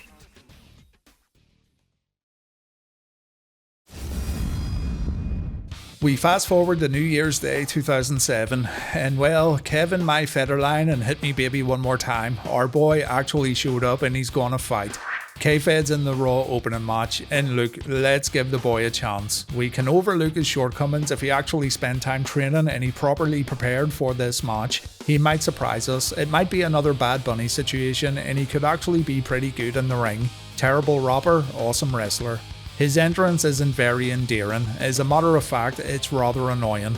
He says he just got done speaking with Coachman, he means Jonathan Coachman, and there's been a change to this one-on-one match already. It's now a no DQ encounter. That means Johnny Nitro's allowed to stand at ringside and do whatever the hell he pleases. Federline makes it to the ring, he and John Boy have a stare down, and next we get more time wasting than a Kevin Nash match in WCW. Federline keeps going back to his corner to get his mouthguard, his gloves, and his protective headwear. This takes up the majority of the contest, and already fans are chanting "We want Britney" and K-Fed sucks. When he's finally ready to get physical, John gives him the opportunity to apply a headlock. And yeah, this dude did absolutely nothing over the past 2 months. This is the way you headlock your little brother when play wrestling. You had a chance at greatness, K-Fed, and you blew it right from the get-go. Cena throws Kevin away, Kevin goes back to his corner to waste more time, and the gloves come off. This means Federline is now super serious. Nitro then puts a chair in the ring and Kev wants to try a Master Lock challenge, so Cena obliges and he puts his arms up. Federline puts Cena in the Master Lock. Cena looks a bit embarrassed by all this. The move gets easily broken up and so Kev gets really serious. He throws away the mouthpiece, he throws away his protective headwear. He wants a test of strength, and my god, why aren't we talking about this match when we talk about the worst wrestling matches ever in history? This is absolutely terrible. Cena allows Federline to put him on the mat. He plays with Kevin when he lets him apply a cross armbar. John then gently sets K-Fed on the top rope, and this is when Johnny Nitro gets in the ring to cause a distraction. Nitro gets thrown out. K-Fed delivers a low blow because he's a sneaky little bugger. Cena doesn't have any nuts, so K-Fed gets set up for the FU, and here comes Umaga to attack John Cena in this no DQ match. Umaga destroys Cena. John gets whacked with his own WWE Championship belt. And yeah, you guessed it, this gives Kevin the opportunity to cover Cena, and the record books state that Kevin Federline pinned John Cena in a pro wrestling match.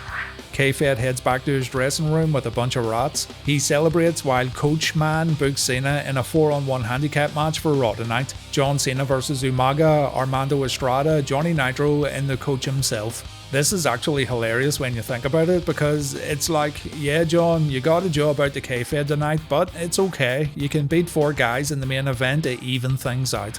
K-Fed provided commentary for this main event, so there were a lot of bleeding ears on New Year's Day 2007. And officially, John didn't beat his 4 opponents, but he might as well have. Cena went crazy at the end, and he got DQ'd after smacking Umaga with a few chair shots. So the ending of the match still pleased John Cena fans, and before Raw went off the air, Cena dished out FUs to Nitro, Coachman, and yes, even Mr. Federline got planted on the mat.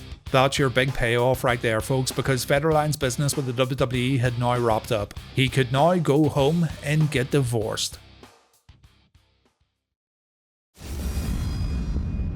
As mentioned, I'm sure Kevin's a bit wiser these days, and with everything that's happened with Britney, I'm sure it's a case of rabid pop music fans picking a side. From the very limited knowledge I have, K-Fed got custody of his children after Miss Spears went off the deep end, and she was responsible for paying him child support.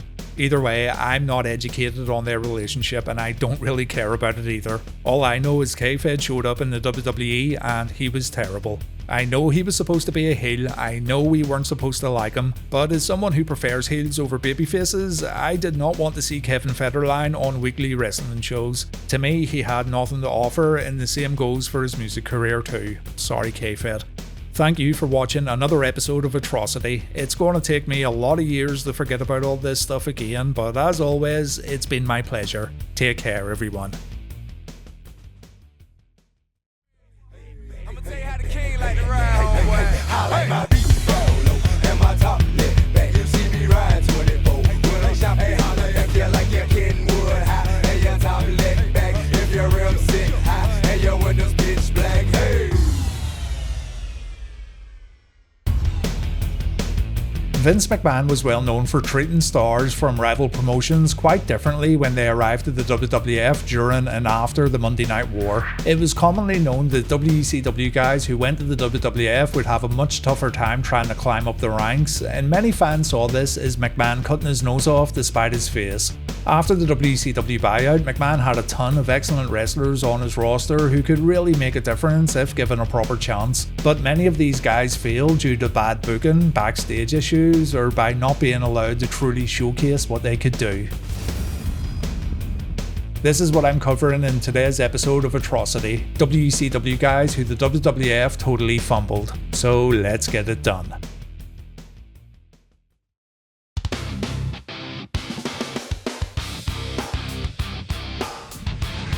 We always get the obvious ones out of the way first. So hello Mr. Diamond Dallas Page. DDP, the original People's Champion, was a special talent in World Championship Wrestling. Page spent the majority of his early days in WCW as a heel, but fans warmed up to Page when the NWO storyline truly got underway. But even before this, the Diamond Cutter finisher was what people first started liking about DDP. Even when he worked as a heel, the Diamond Cutter would get good pops from fans in attendance.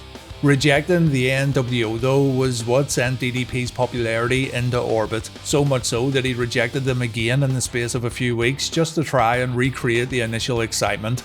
From here, Dallas would become a big fan favourite during the WCW vs NWO war, and he remained a highlight of WCW programming as the years went on, even when he went back to being a bad guy. We all know what happened. Dallas showed up in the WWF in one of the most bizarre ways possible. He was a stalker. He stalked The Undertaker's wife, even though Dallas's own wife was an absolute 10 out of 10. And while Page would explain in storyline that the whole stalking thing was just a way for him to get under the dead man's skin, it was still a horrible way to bring in one of WCW's greatest ever babyfaces. The Undertaker and his wife Sarah utterly dominated Page during the rivalry. He got decimated by Big Evil, and fans unfamiliar with Page's work must have been wondering what all the fuss was about when it came to DDP, because he wasn't given an opportunity to shine here at all. From here, he had developed the Positively Page gimmick, which some fans did like, to be honest. But all in all, Dallas wasn't treated like the megastar he once was in WCW, far from it. Page revealed that he wanted to do a People's Champ vs People's Champ angle upon his arrival, but when Vince told him about the Stalker storyline, he struggled to say no. He felt he couldn't say no, even though he knew deep down it wasn't going to work out.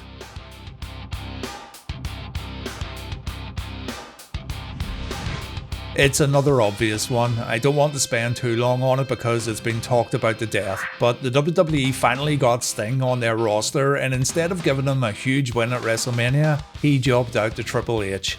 The match also had a lot of gaga, what with DX and the NWO getting involved, so rather than a showdown between two of the best from different organisations, the WWE kinda turned it into a circus act.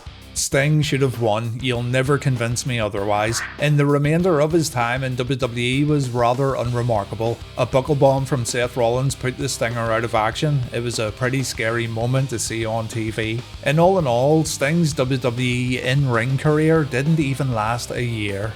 The icon of WCW, the biggest babyface the company ever had, and someone who was so well loved by fans all over the world. And you job him out to Triple H at his WrestleMania debut.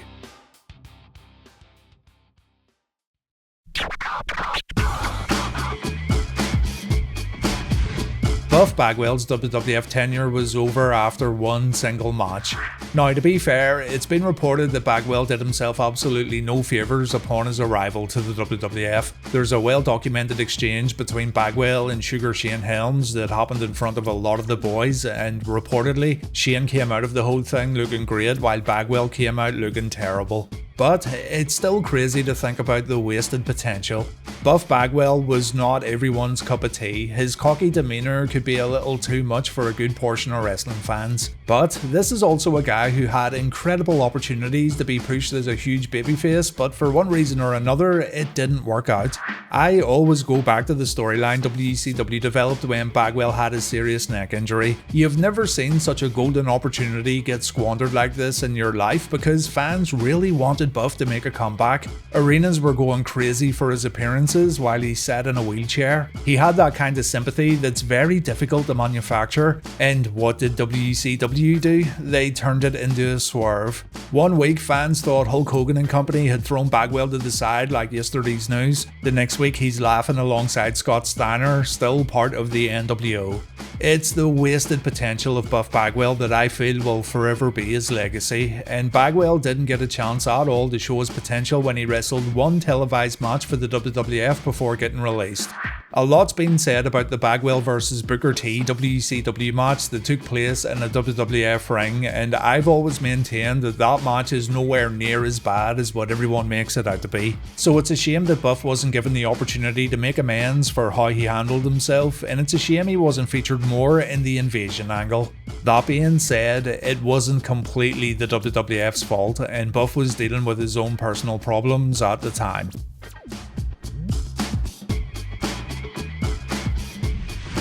Right, so I was never a huge fan of Crush or Bryan Adams, but covering WCW Nitro during Reliving the War made me realise just how much of a beast Big Brian Clark was. During his time as Wrath, he was an absolute raw powerhouse, one big strong boy who made everything look effortless, and he had a fantastic moveset that put an emphasis on intensity and explosive impact. Clark did have a run in the WWF, of course, as Adam Bomb, a new generation character through and through that was presented as both a heel and a babyface, but Clark's ring work as Wrath, to me, was so much better than the Adam Bomb stuff. Maybe it was the shorter matches and the need to be as impactful as possible in a short time frame, maybe it was the more contemporary gimmick, I don't know, but for me, Wrath was so much better than Adam Bomb. Clark got paired up with Bryan Adams to form the Chronic tag team, and Chronic, unfortunately, were victims of WCW's weird booking during the later days of the company. Fans wanted to cheer these guys, they were getting great reactions, so of course WCW turned them heel and fans were left confused. They still wanted to cheer the two Adams, but they were now beating up their favourite babyfaces as hard goons. During the invasion, Chronic were put in a real sink or swim situation when they were paired against two of the WWF's most popular big men. It was Chronic taking on The Undertaker and Kane at Unforgiven 2001, and the match was so bad that Chronic were fired immediately after the bout. Well, Brian Clark was, while Bryan Adams got sent to developmental. Now, go back yourself and try to tell me that The Undertaker and Kane weren't bad on this night too, because they most definitely were. Not to make excuses, but Clark said he worked this match with a herniated disc. Kane was also coming off a staph infection. Taker had issues with his shoulder, and Bryan Adams, well, he was just Bryan Adams. There were so many things wrong going into the match that it almost seemed like it was destined to fail. Undertaker never had issues working hard, and he almost seemed to pride himself on the fact, but that doesn't mean other guys should follow suit. The match had some really bad timing issues, and you could hear The Undertaker screaming cuss words when things weren't going his way. A real bad night at the office here, and in the end, after only a handful of TV appearances and a grand total of 2 televised matches, Chronic were done in the WWF. It's a shame too, because Brian Clark would have made a good fit for the WWF in my opinion. He's one of those big guys who Vince McMahon would get a chub for, and he did improve while working in WCW. He's one of those big guys who Vince McMahon would get a chub for, and he did improve while working in WCW. He didn't get a chance to show any of that during his WWF return though, and I think the company missed out on a potentially good wrestler by firing him almost immediately.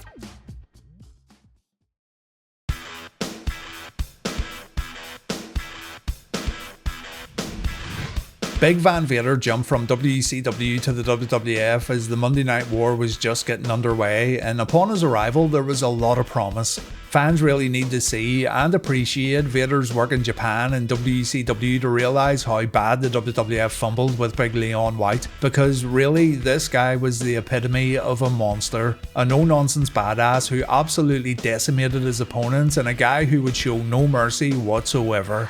Vader was once feared. He was so intimidating that it always felt like the babyfaces he went against had this giant mountain they had to overcome during their matches. His moveset was designed to cause maximum damage, and you were always waiting to see how badly Vader's opponents got beaten up, especially if he was facing enhancement guys on WCW programming. When Vader first arrived in the WWF, he was booked favourably. He went on a rampage during his debut at the 1996 Royal Rumble. He destroyed WWF President Gorilla Monsoon in what was seen as a pretty shocking attack back in the day. And Vader was on track for a big showdown against WWF champion Shawn Michaels. Reportedly, Vader was going to dethrone Michaels and take the WWF Championship away from him, but Shawn got his knickers in a twist during their main event match at SummerSlam 96, and Vader never really recovered. This match McMahon, who once struck genuine fear into anyone who laid eyes on him, was made to look like an idiot when HBK berated him live on pay-per-view for missing a spot. Vader felt like he couldn't retaliate because Shawn was the WWF's chosen one. Michaels complained about Vader's ring work after the match, and so the planned championship win was instead given to Psycho Sid, and Vader would gradually make his way further down the cards. He did have another championship program with The Undertaker, but nothing came of it. It's an utter travesty when you think about the reputation Vader once had in the world of wrestling. He was once a premier bad guy, a true villain in every sense of the word, and someone that always came across as a legitimate threat. By the time his WWF run was coming to an end, he was calling himself a fat piece of shit on live TV.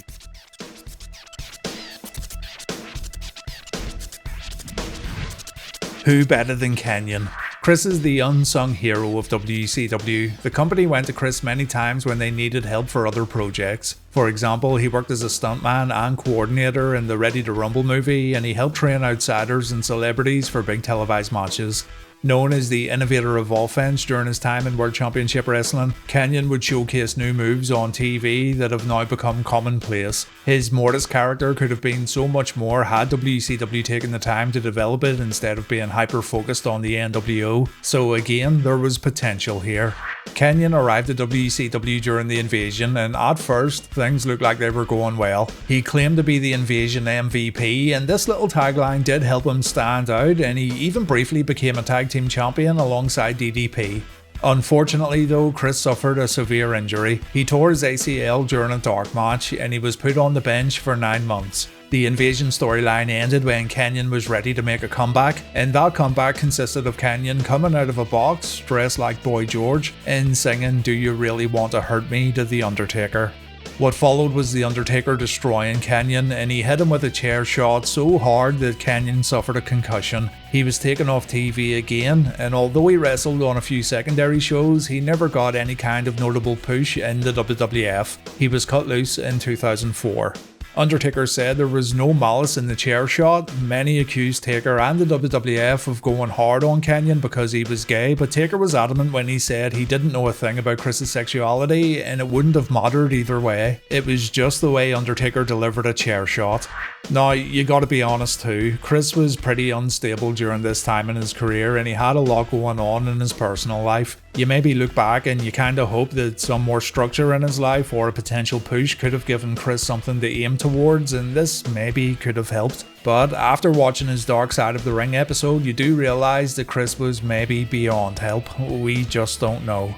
Nonetheless, for someone so innovative in the ring, someone who used his abilities to help better WCW during different ventures away from the ring, and someone who was just so damn talented, you'd hope the WWF could have found something better for him to do.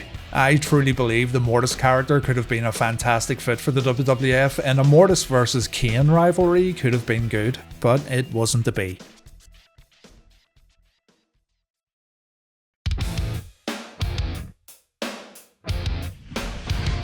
Go back to WCW in the year 2000, be a big brave boy, and watch some of the work the Natural Born Thrillers were doing on TV.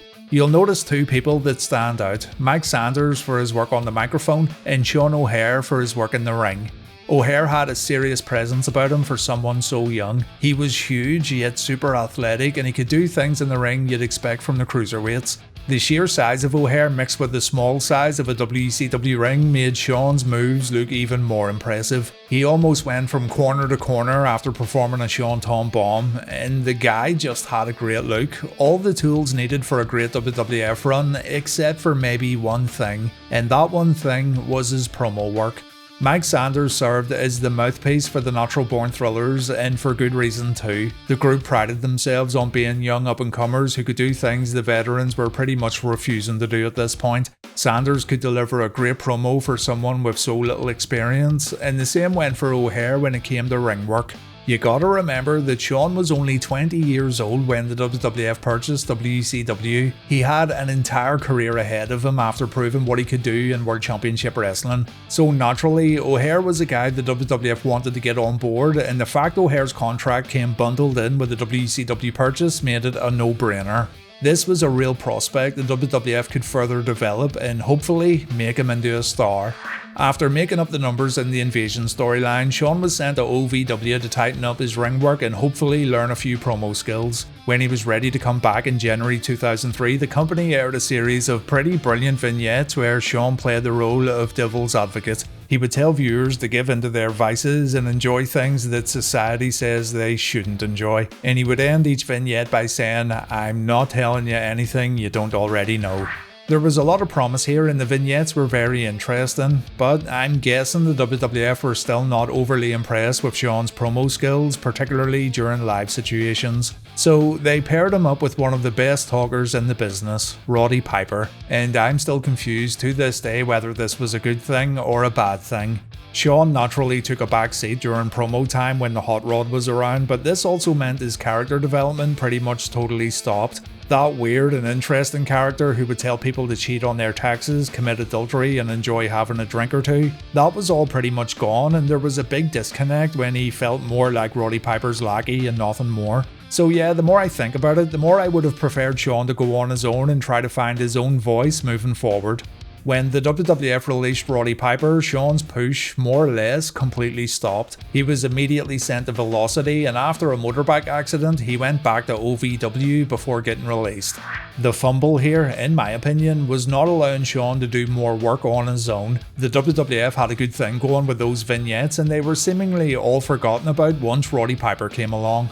That being said, Shawn's another guy who had his own problems. I can't remember who talked about it, I think it was Mark Jindrak, but don't quote me on that. But one of Shawn's colleagues talked about how much Shawn liked to pick fights when he was out at bars and clubs. The guy seemed to really enjoy fighting people when he had a few too many, and Shawn also battled depression and addiction during the final years of his life. Still, like Chris Kanyon, you always think about the missed potential. To me, Shawn O'Haire had everything you need to be a huge star, bar the promo skills. This is something he could have developed over time, I'm sure, but that unfortunately didn't happen.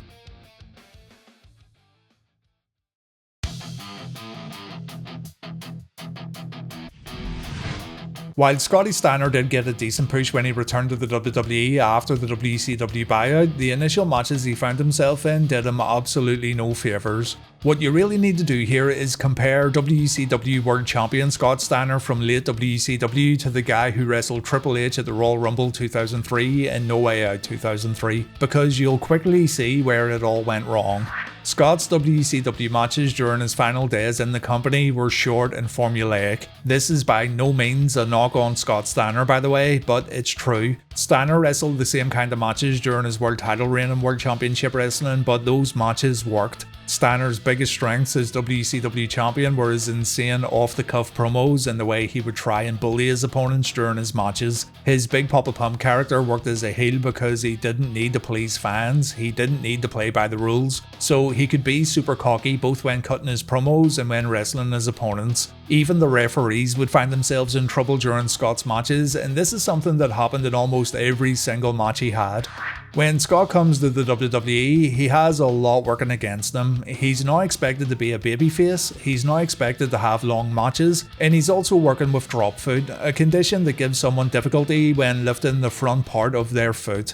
You might be watching this now and saying, well, it isn't the WWE's fault that Scott couldn't have long matches, and you're maybe thinking that Scott simply couldn't cut it as a champion in WWF, but there's an easy way to avoid all of this. 1. Let him debut as a heel. 2. Don't put him immediately in the title picture. And 3. Don't let him work main event matches while he's hurt. I know Scott probably told WWE he could work right away, and it's highly likely he didn't disclose how hurt he really was, but it's utterly bizarre to me that someone didn't watch Scott's work in WCW for 2 minutes and realise that he's a heel through and through who shines brightest during short matches. Maybe there was concern that fans were going to cheer Scott right out of the gate whether he was a good guy or a bad guy, but that doesn't matter, let them cheer. He can still have a strong fan base while being a heel, just like he did in WCW. After having 2 real stinkers against Triple H, the WWE got cold feet with Big Papa Pump. He completely missed the WrestleMania 19 pay-per-view after headlining the 2 pay-per-views that came before it, and he was then shifted into the upper mid-card before moving further down into the mid-card. Absolutely crazy work when you once again look at how popular he was during the dying days of World Championship Wrestling. He didn't even last a full 2 years in WWE. His last televised WWE appearance was at the 2004 Royal Rumble, and he would end up getting released from his contract a few months later.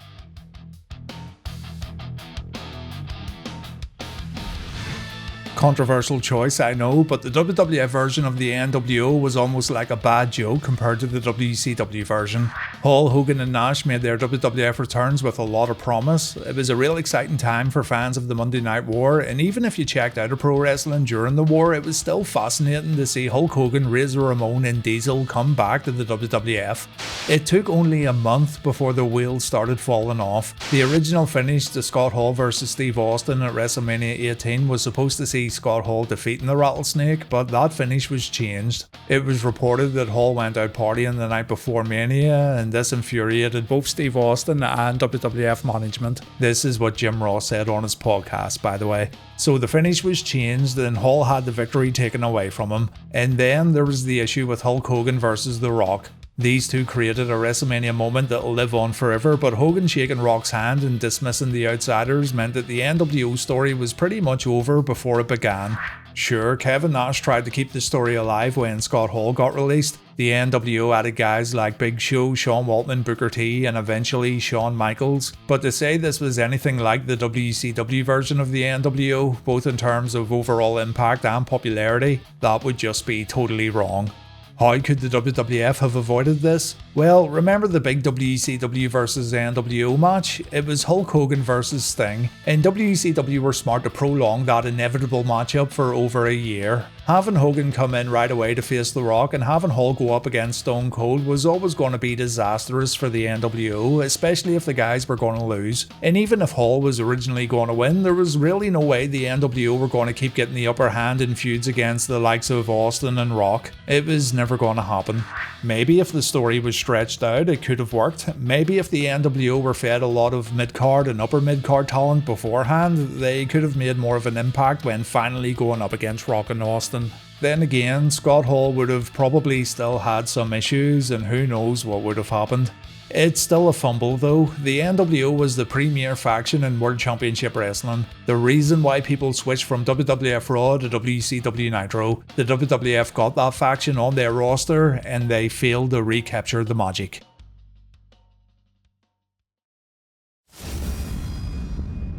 There's more to choose from in this category, including Barry Windham, Mike Awesome, Ricky Steamboat, Perry Saturn, Dean Malenko, Lex Luger to a certain degree. You could say the WWE fumbled Goldberg in comparison to his WCW run, but there's so many other things at play when considering all these names I've mentioned in the video. Certain guys work better in different eras, maybe the pieces fell into place in a much more suitable way in WCW, whereas certain gimmicks or ring styles wouldn't match up well with the WWF style of TV. Perhaps the WWF was simply too star-studded already, and trying to slot in new guys meant there was only places in the upper mid-card at best. But whatever the case, sound off in the comments and let me know your thoughts.